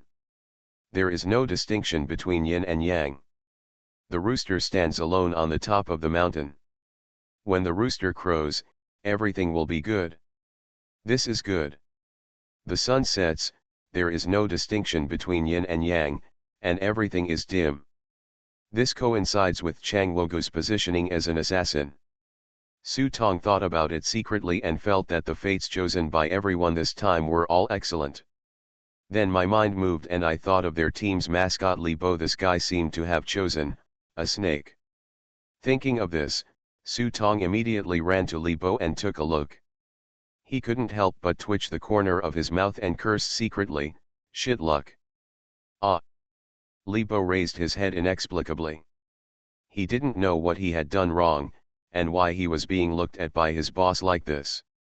As everyone knows, Su Tong was staring at this guy's luck and sighed in his heart, sure enough, a mascot is a mascot. At noon, yin and yang are separated, so at SI hour, the sun shines and yin and yang are not fully opened. I saw a big green snake coiled on the mountain above Li Bo's head, swallowing mountains and rivers with its anger to frighten ghosts and gods. The arrival of the divine snake brings good luck. The effects of the 12 zodiac horoscopes may not be as good as those of Sanyang Kaitai, but they are almost the same. Combining the aura of each of them will produce the strongest effect at a special time. Su Tong told them the fate characteristics of each of them and asked them to pay more attention to the time. This period is the time when their luck is at its peak. Just as he was talking, in the mountains and forests in the distance, dense numbers of sparrows suddenly flew up from the forest. Upon seeing this, Li Bo hurriedly said to Su Tong, "Boss, someone is chasing you." "So fast? They shouldn't be the main force in the encirclement and suppression. But since those who are chasing us this time are elites, they shouldn't be soft persimmons." With that said, Su Tong jumped onto the horse sideways and waved his hand, "Mount." After the words fell, Ge Zhou and others had already jumped on their horses. Su Tong pointed to the woods ahead and said to Gu Zibai and Li Bo, "Take them to ambush in the woods. Let me try to see what these people have, what's different." "Yes." Gu Zibai nodded, pointed forward, and immediately led the troops towards the woods. Li Bo followed behind, and patches of green grass rose up wherever they passed, covering up the traces of their horses' hooves. Su Tong, Chang Wogu, and Gao Zhou turned around and climbed up the hillside. Su Tong waved his long sleeves, and the reality changed behind him, and black horses came out from behind him. Everyone was wearing dark black armor, and the astonishing evil aura caused the sky above them to darken. "Just in time, it's time for you to upgrade." Looking at the row of pagoda cavalry behind him, Su Tong raised the corners of his mouth, took out the hussar's order that had finished cooling and pointed it at the cavalry behind him, "Upgrade." Infinite Script Killing. Author, Guo Shui Gan Xiao. Chapter 941. Hussar's Order at 9. By consuming 800 script points, an army, up to 500 in number, can be forcibly upgraded by 3 levels, up to a maximum of Tiger Cavalry. The Black Pagoda, which had been upgraded, once again received the blessing of the Hussar's Order. Dots of blue fireflies glowed on the pitch-black armor. The fire ignited from the horses' hooves and instantly turned into flames, engulfing the horses and cavalry. Ding! You used the Hussar's Order at 9, and your troops were promoted to the Fire Leopard Cavalry. As the prompt ended, the fire behind them gradually receded. The horses' hooves trampled the soil under their feet, sputtering and sparkling. The green armor seemed to be embedded in the muscles of these war horses. As the war horses spit out cyan in the light of the fire, the armor on his body seemed to be revived, exuding a strange color. The warriors riding on the war horses were even more wrapped in fireflies. They held spears and hung two flaming scimitars at their waists. Facing the sun, the cloud patterns on the ladder above were layered layer by layer. There were only 200 people, but the fireflies on their bodies lit up the sky above them. Very good. Su Tong looked at the team. The fire in my heart could no longer be suppressed. At this moment, this cavalry is probably no weaker than the ghost cavalry they encountered when they were in Hades, or even stronger. Even if you are fighting alone and are not a master at the pinnacle of Taoism, if you want to defeat such a cavalry, it will not be that easy unless you have a magic weapon. He could even feel that his horse began to tremble when he sat down. If it weren't for the pure yang qi in his body, which made the horse feel strong and powerful when he sat down, it would have been kneeling on the ground and unable to get up at this time. Su Tong looked at the woods in the distance, raised his eyebrows slightly, summoned the flying dragon flag and held it in his hand. The bright dragon flag fluttered, and a dim yellow halo appeared at Su Tong's feet. Passive Skill 1, Mountain. All summoned creatures of the holder will receive 25% damage reduction. Wait for me here. After talking to Gao Zhou and Chang Wugu, Su Tong stepped forward and walked to the mound, staring at the jungle in the distance, as if waiting for something. At this moment, in the mountain forest, an old Taoist riding a war horse suddenly raised his head and looked forward with doubtful eyes. Master, what's wrong with you? The Taoist boy next to the old Taoist noticed something different in his master's expression and couldn't help but ask. The old Taoist priest ignored his disciple's inquiry, just pinched his fingers, and after silently reciting a few convoluted incantations, his expression suddenly changed slightly. The vitality is surging, a disaster is imminent, no good, General, stop it quickly. The old man hurriedly waved and shouted to Abeobeo, the northern barbarian general in front. General, the evil spirit ahead and the surge of vitality are an ominous sign. General, please give the order to gather the entire army and wait for the fourth prince, my uncle, and others to arrive before we continue to advance. Abeobeo was startled when he heard this, and then he said coldly, what a presumptuous sign, what an ominous sign. If you talk nonsense again, be careful because our military law is ruthless. Abeobeo is a famous general of the northern barbarians. He ranks among the top 30 famous generals in the world. He made an unparalleled contribution in defeating Xiankun and was promoted to the 25th famous general in the world. The soldiers under him are even more powerful as tigers and leopards. The title of brave is not a wasted reputation. General, the prince once said that after the general sets out, he should take more suggestions from my Yuankai divine section general. Before the old man could finish his words, Abeobao was already galloping forward on his horse. He was heard cursing as he walked, what's the Yuankai divine sect? I, the northern barbarian, are about to rule the world, but the fourth prince likes to associate with you, the snotty scholars and poor Taoists. It's really unfortunate for our great barbarians. Master, let me teach him a lesson. When the two Taoist boys heard this, they were immediately furious. They raised their fingers, and the swords they carried on their backs hung above their heads. Be bold. Unexpectedly, the old Taoist's glare made the two Taoist boys turn pale and quickly put away their swords. Humph, this person is self-willed and will destroy himself. We have tried to dissuade him again and again, but if he doesn't listen, let's go.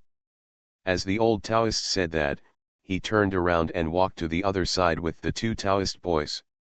Master, my uncle's side. When a Taoist boy saw that his master was leaving, he suddenly became worried. Compared to the moody master, their uncle was even more terrifying when he got angry. A few days ago, he even made an elixir from one of his uncles. It doesn't matter, I have my own sense of responsibility. When this person is defeated, we will take action to save his life. The responsibility will not be on us at that time. As long as we don't lose the face of our Yuankai divine sect, your uncle will definitely not blame him. I wait. The old Taoist priest spoke with confidence, as if he had everything in his hands early on. The three masters and apprentices left the team. Abeobeo naturally saw it and snorted, how can a real man walk in the world to pursue good fortune and avoid misfortune? After that, he gave the order, the front army forms a formation, and the left and right middle armies advance simultaneously. I want to see what the opponent is like. As the order was issued, the originally scattered cavalry quickly began to form formations. As soon as these soldiers formed a formation, their auras immediately changed astonishingly. Their auras shot straight up into the sky, and among the white clouds, there was a faint sound of tigers roaring and leopards roaring as they passed by, as if they were opening up mountains and opening up new lands wherever they went. As soon as the team walked out of the woods, Abeobeo saw Su Tong standing on the mound in the distance. The flying dragon flag in his hand is really eye-catching. Hey, this is a bit interesting today. The old man is still bragging about ominous omens. Humph, I think it's nothing more than that. General, be careful of fraud. In my opinion, it's better to just shoot him to death. One of the lieutenants suggested. Abeobeo also thought this was a good idea. Just when he was about to give the order, he saw Su Tong put the dragon flag in his hand on the ground, and at the same time took out a big bow and held it in his hand. Seeing this, Abeobeo immediately became happy. This is an arrow fight, okay, let's see how many arrows he can shoot by himself. Archers, prepare. After Abeobeo finished speaking, the cavalry in front raised their longbows in unison. Every warrior of the northern barbarians is a marksman. The movements of bending the bow and setting up the arrows are so regular that it is frightening, which shows that the name of this tiger and leopard is not in vain. Unfortunately, Abeobeo met the wrong person today. I saw Su Tong slowly taking out the Pajun arrow from the prop book. A ray of red light flashed on the arrow. He bent the bow and pulled the arrow, and bursts of buzzing sounds like thunder sounded from the rhinoceros bow. My dear, why does he have this thing in his hand? On the mountainside in the distance, the old Taoist priest squinted at Su Tong. When he saw the arrow in Su Tong's hand clearly, his eyes widened and he screamed. He ignored the two boys beside him and jumped off his horse. After throwing himself against a big tree, he shouted, "Hide!" Ah!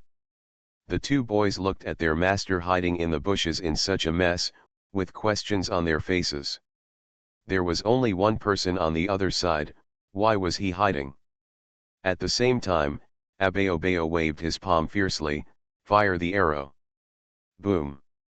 Thousands of archers let go of their bowstrings at the same time, and the sound of arrows whipped up a wave of air in the air. The locust-like bows and arrows almost covered the sky in front of them. With such a heroic scene, the two Taoist boys couldn't understand why their master wanted to hide. But the next moment, as Su Tong's fingers opened slightly, the bowstring of the big rhinoceros bow in his hand exploded with a thunderous sound, and a black and red arrow shot through the air. One arrow versus 1,000 arrows. The huge contrast was reversed in an instant when the army-breaking arrows flew towards the barbarian army. The arrow left a golden light in mid-air and suddenly turned into countless arrow shadows, dyeing the entire sky into a brilliant golden cloud. Swish, swish, swish. In an instant, countless arrows turned into golden light rain and fell. At this moment, everyone was stunned. Before the rain of arrows fell, the aura of tigers and wolves in the sky above the barbarian military formation was directly penetrated and dispersed. Then, countless dense rains of arrows poured down. Abeobeo probably never dreamed that it would be like this. In an instant, he was caught in a rain of arrows. Puff puff. The soldiers in front of them fell to the ground like wheat, and even the surrounding woods were not spared. The two Taoist boys standing on the mountainside were dodging in a panic, and they wanted to summon flying swords to resist.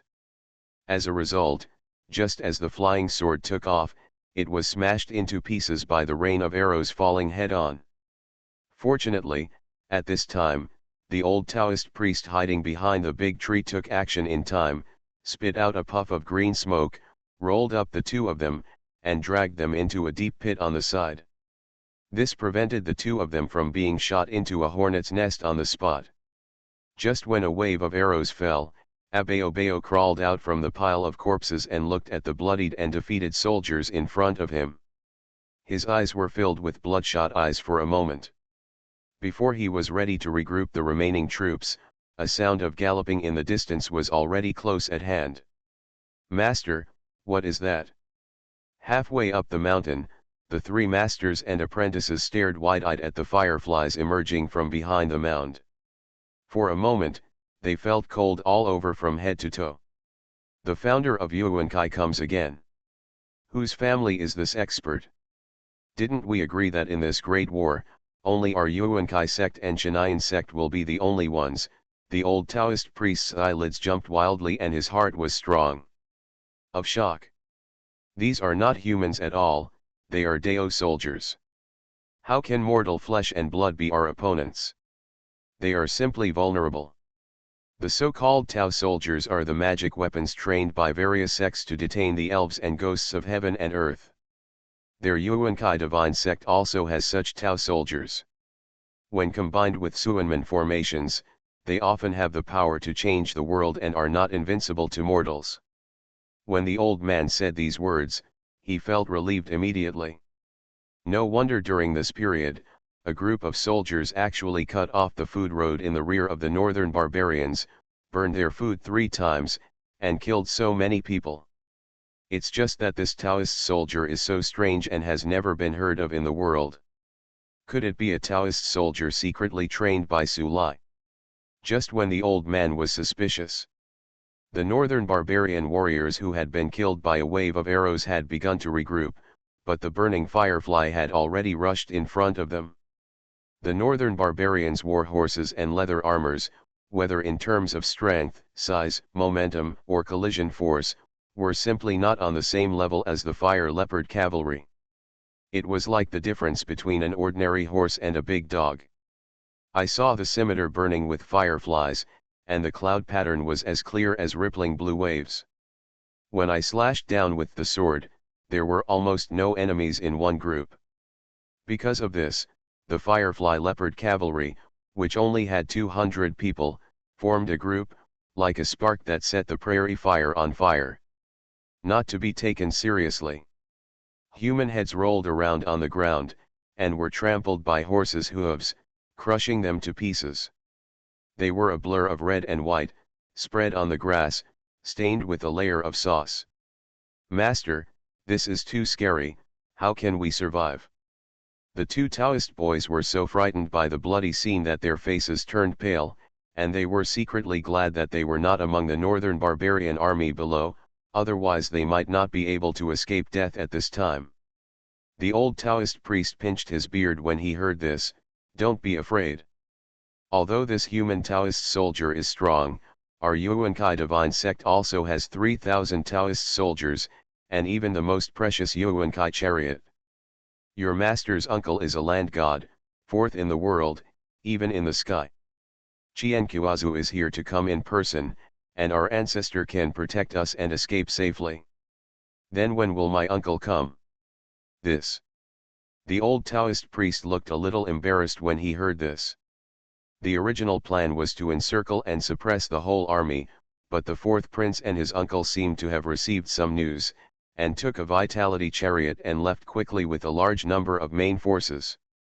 Only then did Abeobeo lead a group of people who came first, and they were also sent down to assist Abeobeo, but this idiot couldn't hold himself up to the wall, and he was very stubborn. Even though he said that the situation ahead was unknown, he still rushed in and died. As for when the fourth prince and his uncle would arrive, he didn't know for sure. While the three of them were talking, they saw that the northern barbarian army below had been slaughtered to pieces. Just one charge crushed Abeobeo's self-esteem to pieces. The tiger and wolf division he was proud of was now gone.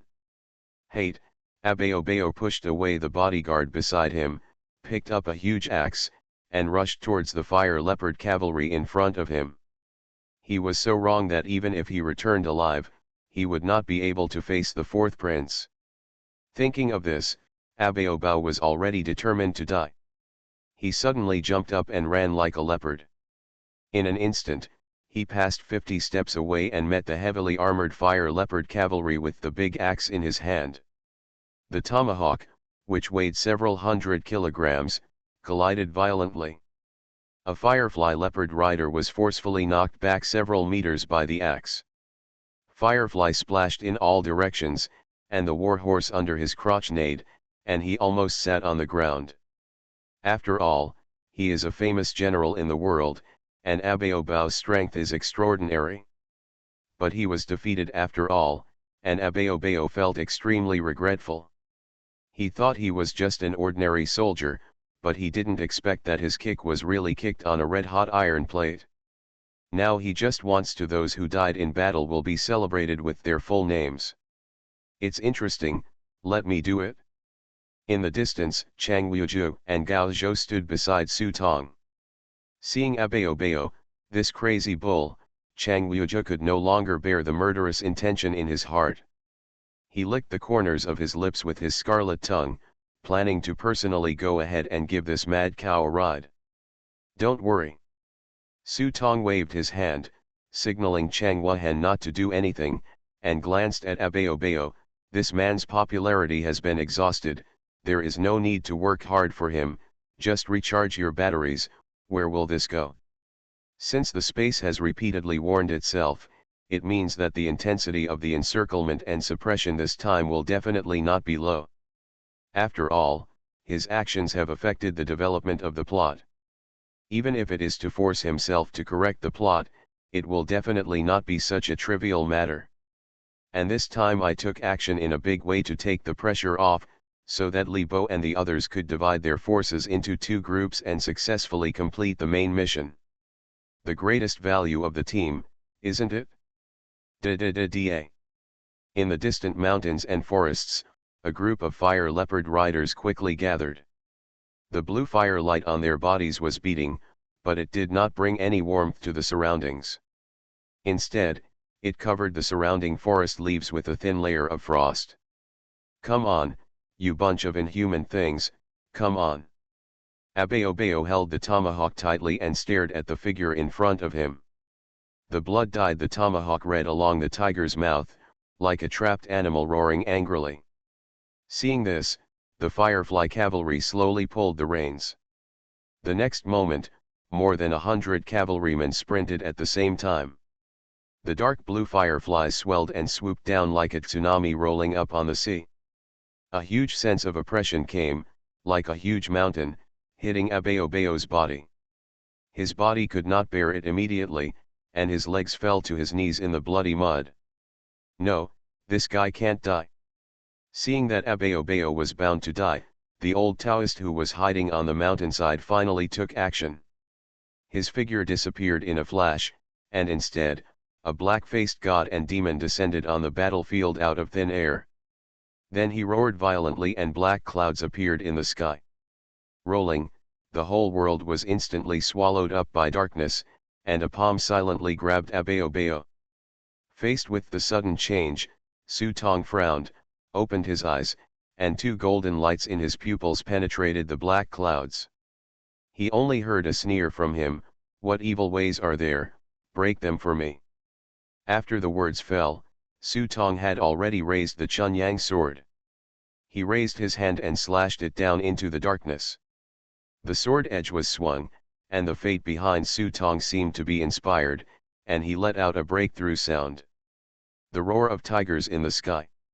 Note, sorry, it's a bit late today, and I'm still missing an update. It's National Day, and my friend got married, so I ran to help. I'm exhausted. When I get home I owe you an update. I'll make it up tomorrow.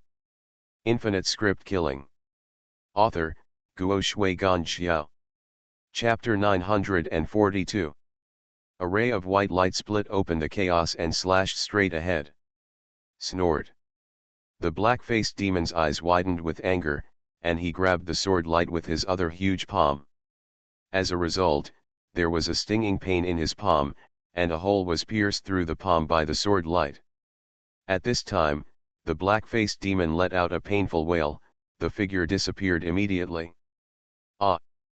Halfway up the mountain, Lao Dao fell to the ground. The palm of his left hand had been cut in half, and the pain made him break into a cold sweat. Before the two Taoist boys beside him ran up to help him, he bit off the tip of his tongue, squirted out a mouthful of blood, drew a talisman with his finger, and raised it a little higher in the air. The vitality of heaven and earth, listen to my command. If the empty yang does not arise, the lonely yin does not stand. The vitality Dungsu, let's go. As soon as the words fell, the blood talisman in front of them suddenly glowed with black light and turned into a black mist, wrapping the three of them and trying to escape quickly. I want to leave, but it's too late. There was a muffled thunder in the sky, followed immediately by a thunderbolt from the blue sky. The thunder light as thick as a bucket split the forest halfway up the mountain into a sea of flames on the spot. A moment later, when Su Tong arrived with Chang Wogu and Gao Zhou, they saw two burnt boys lying on the ground. Su Tong took back Xiao Pang, walked forward and took a closer look at the corpses on the ground, and found that although the bodies of the two children were burnt on the outside and tender on the inside, but it wasn't Xiaopang's thunder method that killed him. The moment the lightning struck, the blood in these two Taoist boys was drained out of them. This guy is probably injured. I'm afraid he won't be able to run too far. I'll go after him. Chang Wogu picked up his nose and smelled the smell of blood in the air. He concluded that the other party had been severely injured, and planned to hunt him down. Don't worry, let him run for a while first. Su Tong stopped Chang Wuhan, and then he saw 5 furry little guys coming out of the woods. These 5 little guys lined up, carrying the army-breaking arrows that Su Tong had just shot, and came to Su Tong's side to claim credit. Su Tong put away the broken arrows and took out a few sugar pills to distribute to the little guys. Creak, creak, creak. However, what Su Tong didn't expect was that after the 5 little guys got the sugar pills, they quickly returned to the entrance of the hall and delivered the sugar pills to Dia like a treasure. They were jumping up and down. It brings out the true nature of dog licking to the fullest. It was precisely because of this that Su Tong left Jixiang and Fasai to help in Lojintang, but Dia had to be with him, otherwise how could he let these 5 licking dogs work for him obediently? Lao Bai, Li Bo, you clear the battlefield quickly, then go to the east. After rushing out of the range of the barbarian army, take a detour to meet the main force and complete the main mission. Su Tong spoke to Gu Zibai and Li Bo in the distance through the team channel. Tou, what about you? Gu Zibai asked. I have other plans. Aren't they going to surround me? Then I'll bump fists with them first. Su Tong's style has always been to take the initiative, and being beaten passively is not his style. After instructing Gu Zibai and Li Bo to keep in touch with him at all times, he pulled back the Yingbao cavalry who was approaching behind him, and the 3 of them followed the old Tao in the direction of his escape. Just as Chang Wogu said, the old Taoist priest was injured, and it was not serious. After he could not escape thousands of meters with his secret method, he could only run and heal his injuries. Although he was dressed as a Taoist priest, the method used was extremely strange and sinister. The old Taoist priest caught a goat and bit it on the goat's neck. However, within a moment, the goat was already haggard. Then the old Taoist drew a few more talismans. With his fingertips, the talismans were suspended in the air and flew into the woods.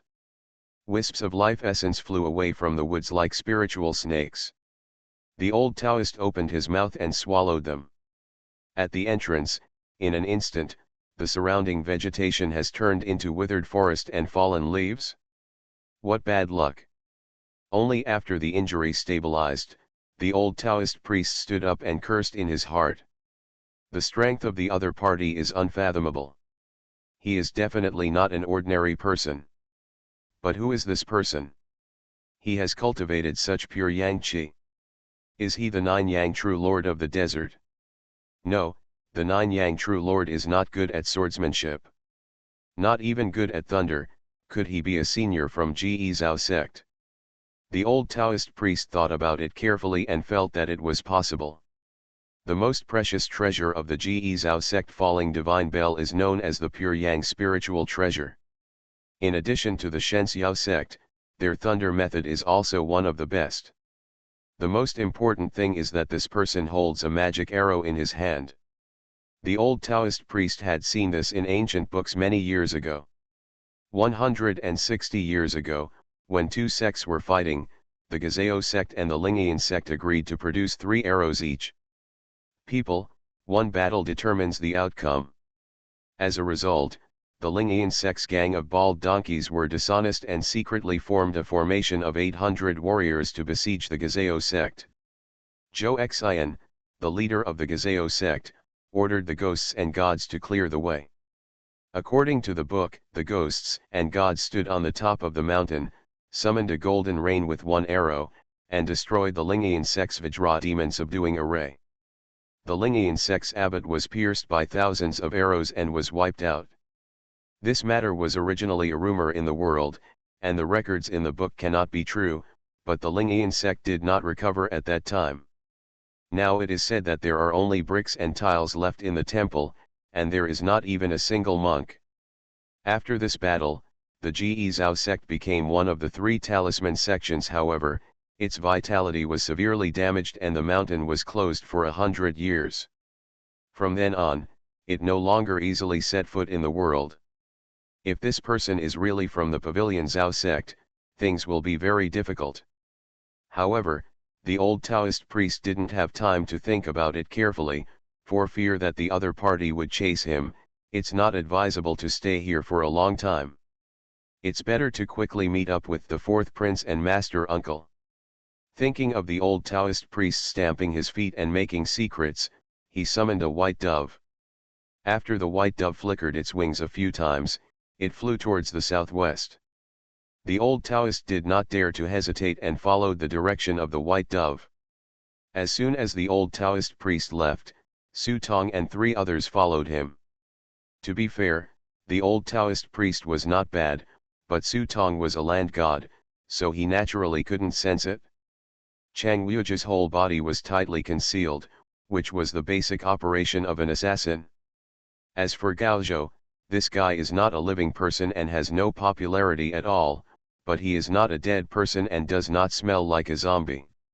He will not be noticed by the old Taoist priest. What a weird and evil method. The surrounding mountains and forests will be completely barren in less than 10 years. Gao Zhou stretched out his hand and pinched a handful of soil. With a pinch of his fingers, the soil turned into gravel. As a zombie, Gao Zhou knew the changes in the soil best. The original energy in the soil had been drained out, and it was already a desert. Thinking about the cause of death of the 2 boys, it can be seen that the technique practiced by the old Taoist priest is a magic that steals people's essence. Boss, why is this guy walking all the way to the southwest, getting further and further away? Didn't he agree to surround us and kill us? Gao Zhou looked at the direction. Strictly speaking, they had walked out of the Buman encirclement. However, this direction was getting farther and farther away from Langshan, which made people feel that this direction seemed wrong. Su Tong was also a little unsure. He originally thought that since he came to surround and kill them, the real master must be not far behind. Who would have thought that he would be gone for so long? Unable to think of the reason, Su Tong could only sigh and said that wise saying. It's all here. Fortunately, the 3 of them traveled lightly, so there was no delay. When the old Taoist priest arrived at a roadside tea shop, Su Tong and the others simply followed him in. The three of them had now changed out of their blood-stained military uniforms and put on a set of ancient clothes that were closer to the local customs. These clothes were rented by Gao Zhou from an ancient clothing store when he was purchasing them.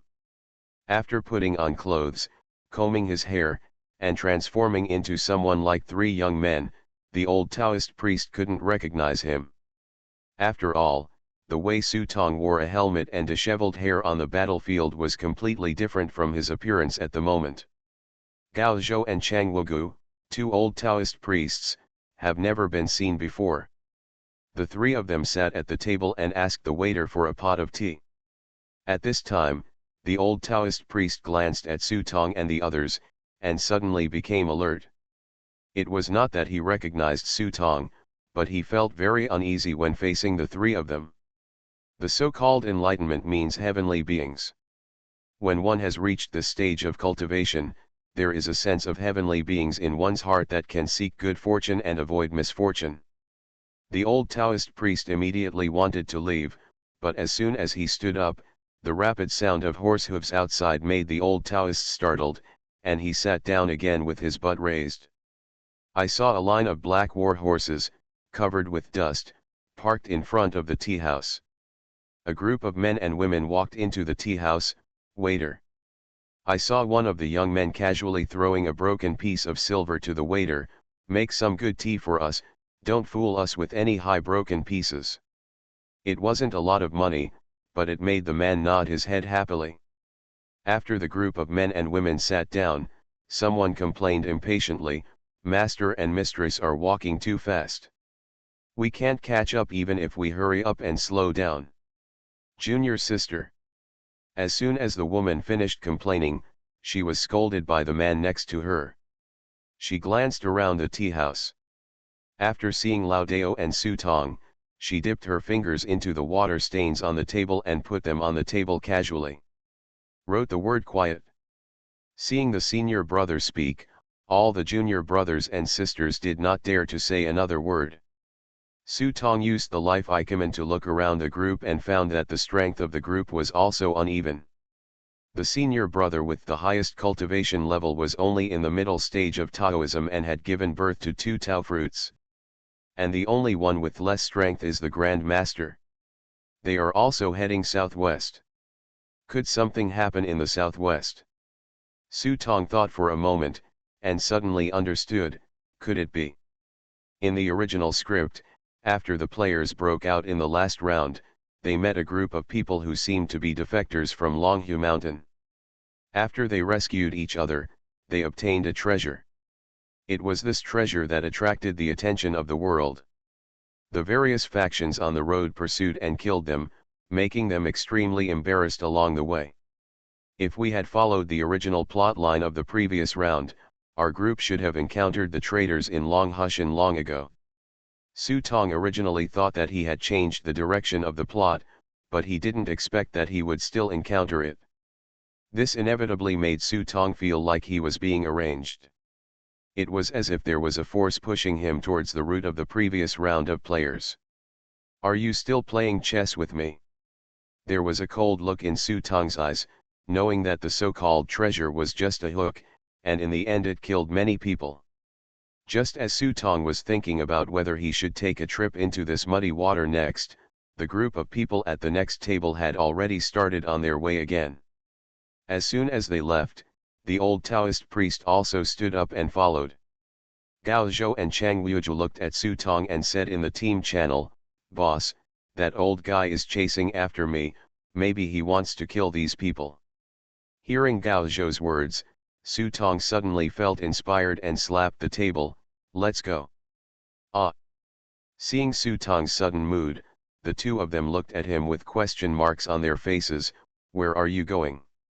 Su Tong displayed the fan in his hand and said without looking back, "No need to ask, of course, he is a hero." You are listening to Novels at Bless Up channel. Wish you happiness and luck. Please subscribe to receive new novels. How do you feel about this novel? Please like and leave a comment. Infinite Script Killing. Author, Guo Shui Gan Xiao. Chapter 943. More and more people are heading southwest. A lot of people's discussions had been heard intermittently on the road. When Su Tong and others arrived at Hutu Mountain, the crowd became even more lively. This Hutushan mountain is originally a traffic artery, connecting Zishu on the left, the East China Sea on the right, connecting Baman at the top, and Nagan at the bottom. There is an inn at the crossroads, called Human Inn, but it has never been so lively since the inn was established. Many people in the world chose to stay here to rest. Su Tong and the other three hid their auras and mingled among the crowd.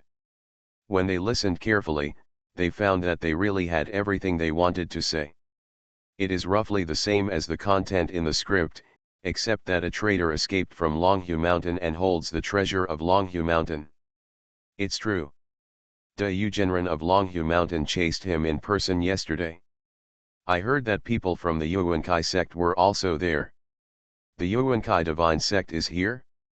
Aren't the northern barbarians at war? I heard that the decisive battle is about to begin. Hey, we won't be able to finish the fight in a while anyway. Let's take some time to come and grab a treasure before going back. Anyway, the Yuankai chariot of the Yuankai god sect can travel thousands of miles a day, so it won't delay anything. The excitement people at the foot of the mountain talked about made Su Tong almost think that these people were here to talk about crosstalk. The tea house and inn at the foot of Hutu Mountain were crowded early. Su Tong and the others finally found a place in the tea shed to sit down and rest for a while. With a quick glance, they found the group of men and women from yesterday. In fact, they are easy to identify. The black horses they are riding on are not ordinary ones, and they can be recognized at a glance. It is rumored that it is Feng Zunbeidu from Longhu Mountain, one of the best treasures in the world. No, it seems to be the dragon tiger flag of Longhu Mountain. But how did I hear that it was Zhang Daoling's sword Zhang Lingjian? Most of these people came to watch the excitement, and few people really dared to walk into Hutu Mountain. Su Tong said that these people are also very idle, and they are just like those internet celebrities in reality. They will join in wherever there is excitement, and if they get involved in a wave of hot spots, they will blame themselves. Not long after, Su Tong found the old Taoist priest. He found that the old Taoist priest's eyes were always fixed on him. It seemed as if he recognized them. Seeing this, Su Tong waited calmly, while drinking tea and listening to the people around him bragging about the fight last night. Whether it's true or not, let's not mention it for now, but it sounds particularly exciting anyway. De Eugenren raised his hand and summoned 68 divine thunder talismans. The two heroes of the piano and flute played music in the air, making the stars in the night sky fall like light rain. The leader of Huashan, a sword coming from the east, is like a rainbow penetrating the moon. The Yuankai god sect rode the Yuankai chariot and almost collapsed the mountain. Good guy, you sang and we came on stage. Su Tong was so happy that he even wanted to throw a few golden lumps to them as rewards. Senior brother, the inn is full, let's. The group of men and women here looked embarrassed. Seeing this, the senior brother at the head frowned and said, well, it's a mixed bag of fish and dragons here. It's not a good place. We might as well go to a remote place and wait. These disciples, after all, were from well-known families and could not stand such secular smoke and dust. Seeing that there was not even a guest room here, they simply mounted their horses and continued walking down Hutu Mountain. When the old Taoist priest saw this, his eyes showed joy. He was really worried that these young boys would not leave here. He immediately stood up and followed him. As everyone knows, as soon as Lao Dao left, Su Tong and 3 others were already following behind him. It was getting darker and darker. The group of men and women found a ruined temple at the foot of Hutu Mountain. Seeing that the place was good, they planned to stay there temporarily and wait for the master and his wife to join them after they came down the mountain. Hey, what a great place! The old Taoist priest hid in the distance, looking at the ruined temple in front of him, feeling happy. He was seriously injured. Although he had absorbed the essence and blood of his two disciples at the critical moment, the power of the thunder was as if he had hit his nemesis, and he was seriously injured and his strength was greatly damaged. At least 20 years of hard training were wiped out. Now, these boys and girls are in their prime. Judging from their attire, they look like disciples of Tianxin Pavilion. They say they are master and master, well, it turns out they are the disciples of the Qin and flute duo Xia. The disciples of Tianxin Pavilion practice all the methods of Zhongzheng Qi nourishing, which are many times better than those of Jianghu street gangsters. It is precisely for this reason that the old Taoist will focus on them. The old Taoist priest popped his head out from the bushes and stared at the Arankar with squinted eyes. At this moment, he saw a female disciple walking out of the door, looking around, as if she wanted to let go. Hey! Seeing this, the old Taoist priest was happy. He squeezed a talisman with his fingers and said in his heart, "Then let's start with you." With a flick of his finger, the talisman in his palm flew up, emitting a dark red light. Humph, little girl, don't blame Pandeo for being ruthless and ruthless. It's true that Pandeo is old. Even if he has the will, he is powerless. He can only give you a painful death. Before the old Taoist priest finished speaking, suddenly a black shadow jumped out from the bushes behind him. He didn't know what kind of animal it was. He opened his mouth and swallowed the talisman in the old Taoist priest's hand directly into his mouth. Huh? What? Now the old Taoist priest was stunned, and when he took a closer look, he saw that the thing looked strange, and its shape was very similar to that of a dragon, except that it had no dragon horns or dragon scales. It was like gold and jade, glittering and translucent, and had a pair of big, watery eyes. 6 slender velvet horns protruded from its chubby head, and a pair of transparent wings sprouted from its back. Even though I am experienced and well informed, I have never seen such a strange beast. Just as the old man was stunned, the strange beast blinked at him, turned around and got into the bushes. Don't go.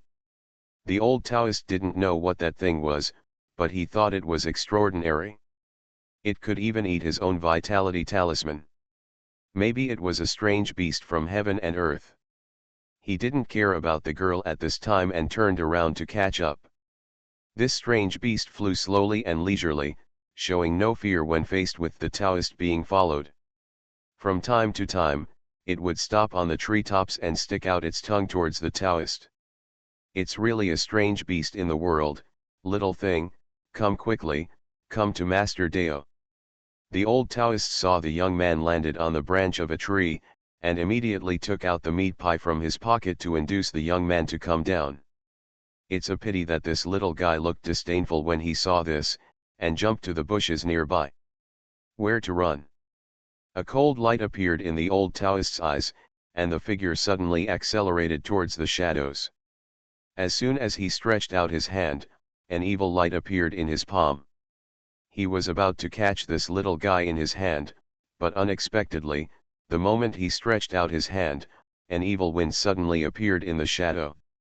Immediately after Lao Dao's pupils tightened, he saw a giant tiger breathing blue smoke from the darkness appearing, raising its huge paw to take a picture of himself.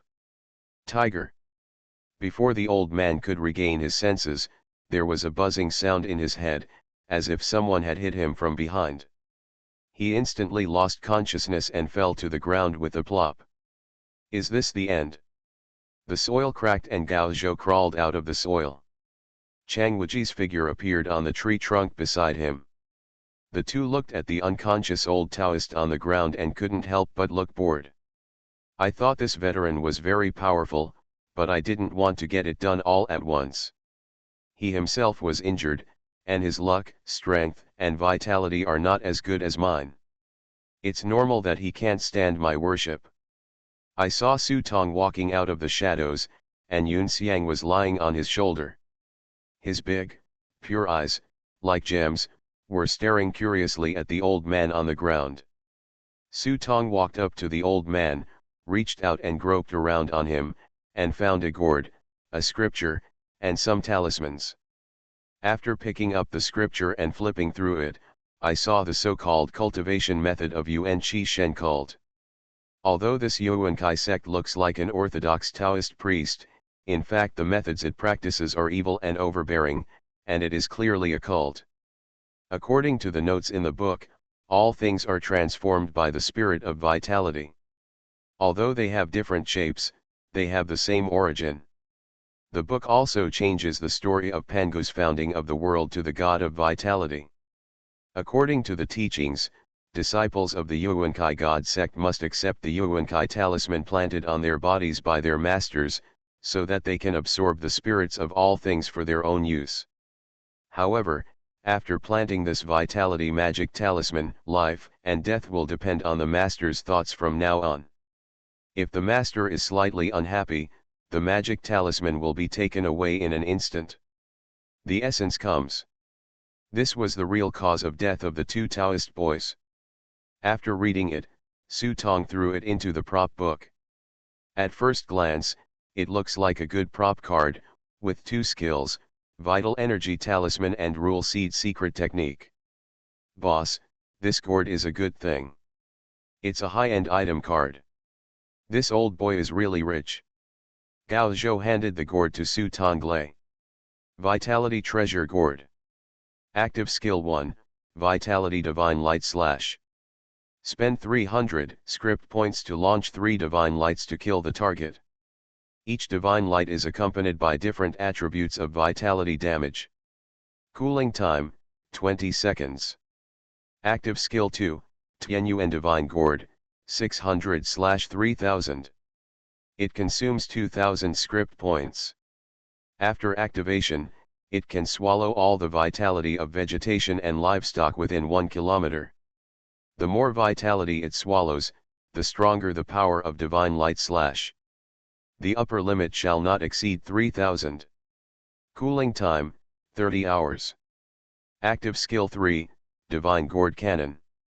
Spend 1000 script points to eject all the vitality in the gourd at once to form a vitality bomb and bombard it towards the target.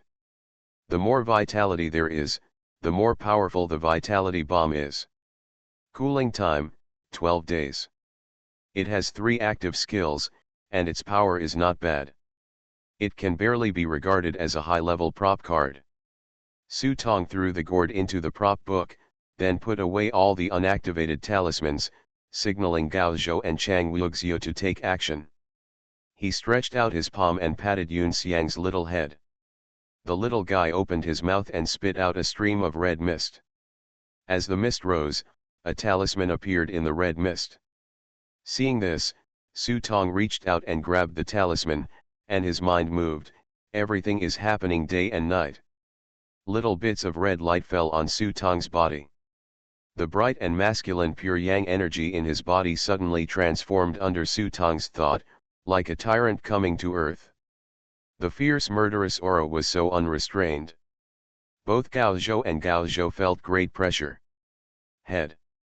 Gao Zhou casually took off Lao Dao's clothes, took out the jack mask and put it on his face, changing his appearance to that of Lao Dao. Pointing at the old Taoist priest who had been stripped naked, just destroy him. It's not time to kill him yet. Then wait for me here. After Su Tong said that, he turned around and jumped up, but instead of running towards Hutu Mountain, he ran straight towards the human inn. Sweat, there is no time for the 3rd update tonight. I am going to write the 3rd chapter now. If I can finish it in the early morning, I will post it. If I can't finish it, I will post it tomorrow night. Infinite Script Killing. Author, Guo Shui Gan Xiao. Chapter 944. It was getting late, but the human inn was very lively. Weird things happen every year in the martial arts world, but this year is particularly big. The appearance of a trader in Longhu Mountain is truly an anecdote. This melon is even more popular than the ascension of the Longhu Mountain Celestial Master. The so-called happiness is based on the pain of others. If the other person is a high-ranking gangster like Long Hushan, it will be double or even triple the happiness. It's just like the public is happy to see news about a certain traffic niche's personality collapsing or a big boss being caught ransacking his house. At this moment, in the inn, someone has already begun to compile the whole story of the Longhu Mountain Rebellion. Do you know who is the person who betrayed Longhu Mountain this time? It's Changkong Master Zhang Yishan, one of the 4 great masters of Longhu Mountain. The headmaster of Longhu Mountain even calls him uncle when he sees him. The middle-aged man with 2 beards put a piece of mutton in his mouth, took another sip of hot wine, and under the urging of everyone, he continued speaking with the strength of the wine. This Zhang Yishan is not simple. He is given the surname Zhang. Giving a surname? So what? Everyone waited for a long time, and then heard him say this, and they were immediately dissatisfied. Unexpectedly, the mustache curled his lips and sneered, "What do you know? Giving the surname Zhang is the privilege of the Celestial Master, which means that these people are qualified to inherit the Celestial Master. Otherwise, you think that the Celestial Master's family has the surname Zhang for generations, and all generations there are only 1, 2, or 3 people who are given surnames. Unless they have excellent qualifications and understanding, they will definitely not have this honor." The 8-character nonsense was so exciting that he immediately stood on the stool and said, Zhang Yishan was a brother of the previous generation of Celestial Masters. This time the Celestial Masters should have succeeded him, but he didn't expect that 16 years ago, the world's #1 evildoer turned out to be born. Only 23 years old, he has conquered all the masters in the world. He made Xiaolishan of the Xiao family of the northern barbarians vomit blood with 3 strikes, knocked down the divine monk of the East China Sea with 1 punch, and escaped with just 15 moves from the heavenly stem kingdom pillar. The #1 in the world according to the mustache is none other than Zhang Xian, the current headmaster of Longhu Mountain. This story has long been forgotten, but no matter who you are, you will never get tired of hearing it. It was not because of what Zhang Xian did later. In fact, after this heavenly master swept across the world, he returned to Longhu Mountain and never came out again, as if this turmoil was just a trial for him to walk in the world. To this day, not even the disciples of Longhu Mountain have seen him. Some say that he has ascended, while others say that he is still in retreat. But his name has become a nightmare in the hearts of people all over the world. For example, the divine monk of the Eastern Han dynasty was famous for his good temper, and was ranked 7th in the world. He was famous for his good temper, and he would even be beaten or scolded and would never fight back. But if you tell him, you were beaten by Zhang Xian, haha, then this holy monk can let you see what the wrath of Buddha Vajra is. Perhaps it is precisely because of this not that the realm of the holy monk, who was once the 4th in the world, was greatly damaged and fell to the 7th in the world. As for Su Lai, who is 2nd in the world, Xiaolishan, who is 3rd, and Zhang Xian, these 2 words are even taboo words in front of them. When the mustache man was talking happily, he suddenly heard a commotion outside, and he immediately became angry. He walked to the window, opened it and cursed, "Hey, do you want anyone to rest in the middle of the night?" As soon as his head came out, a crimson blood talisman flew over his scalp and hit a middle-aged man. The man didn't even have time to scream and was immediately killed on the spot. The mustache was startled, and then he looked up and saw an old Taoist on the road looking at him with red eyes. The old Taoist had messy white hair. 12 talismans flashed behind him, and he saw large swaths of blood surrounding him. Seeing this, the mustache was stunned for a few seconds, and the flesh on his face twitched. "Well, you continue." After saying that, he closed the window, turned around and ran away. Boom! As soon as the mustache man walked away with his front foot, a blood talisman on his back foot shattered the wall of the inn. Immediately afterwards, the old Taoist priest stepped in. Facing the surprised eyes of everyone, he raised his hand and slashed away the people in front of him with a sword glow burning with red fire. Brother, seeing his brother being killed, a bald man rushed up with a big sword in his hand. This man was known as the Bhagwalan Jadeo. He was a famous master in the world. He had entered the Taoist realm. The big sword seemed heavy, but it is as agile as a dragon in the hand. As a result, Su Tong raised his hand and slapped him to the ground, spitting out his bloody teeth. Before the other person could get up, a blood talisman hit the person's forehead. Immediately, Su Tong pinched the mark with his finger, and the blood talisman, a strange evil light flashed out, drawing all the blood out of the bald man's body, and then turned it into a blood pill and returned it to Su Tong's hand. If an old Taoist priest were here, he would definitely recognize this talisman as the essence and blood talisman that was swallowed up by Yun Xiang. Everything developed so fast that everyone was stunned. Finally someone shouted, "Yuan Kai Shen cult, this person is from the Yuan Qi Shen cult." As soon as these words came out, everyone was even more surprised. Although the Yuan Kai divine sect is ruthless in its actions, it is still a well-known sect in the world. It cannot be said to be a famous and decent sect, but it has never killed innocent people so indiscriminately. Just when he was frightened, he saw the old Taoist priest leaping up, taking out a gourd and holding it in the palm of his hand. He glanced at the crowd with a dull expression. Everything is vitality. I am lucky enough to have a good relationship with you today. I wish you all become one with the vitality god as soon as possible. As he said that, he threw up the gourd in his hand, only to see the gourd hanging upside down in the air, with a strange talisman light coming from the mouth of the gourd. No, run quickly. Someone with knowledge recognized the origin of this object, roared loudly, and rushed out of the inn. Tian Yuan Shen gourd. At this moment, a huge suction force suddenly gushes out from the gourd. Everyone immediately noticed that the blood in their bodies began to flow backwards, as if they were about to be pulled out of the body by this suction force, and they immediately used their energy to protect their bodies.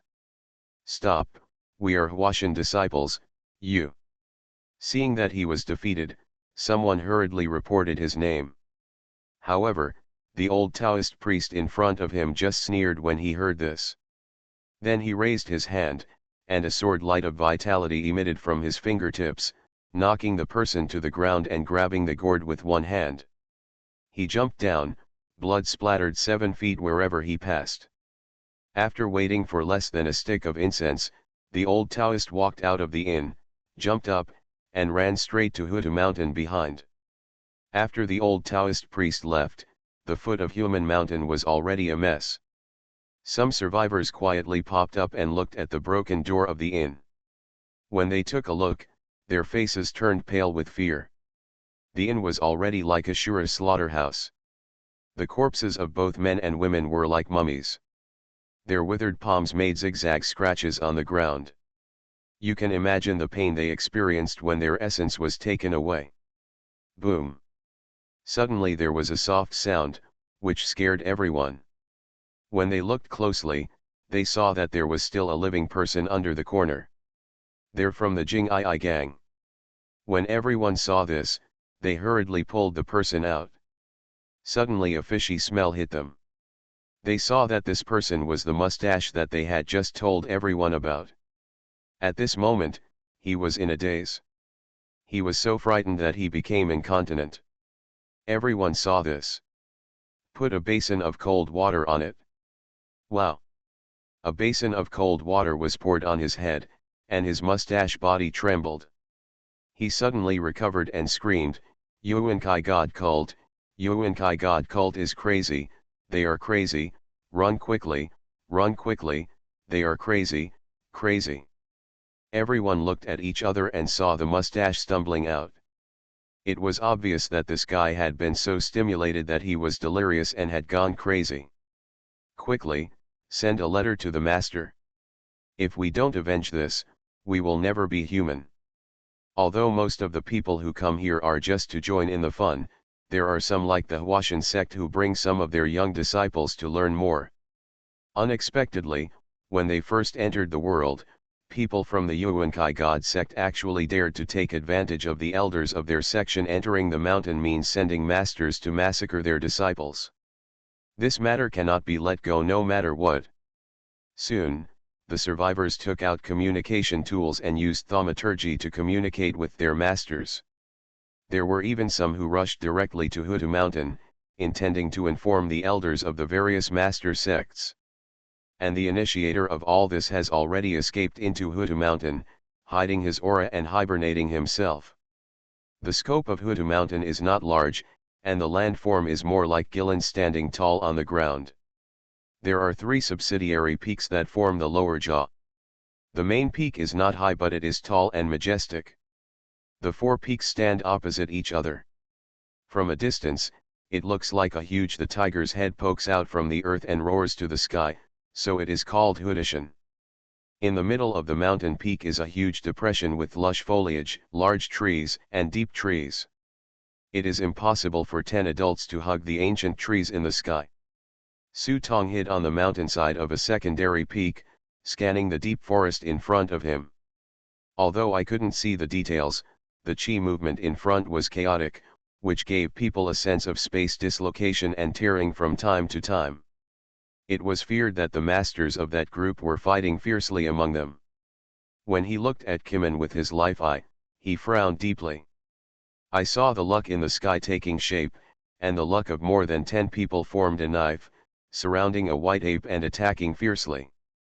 When their strength reached their level, in addition to means and treasures, they also had to fight for luck. The energy is endless and there is no way out.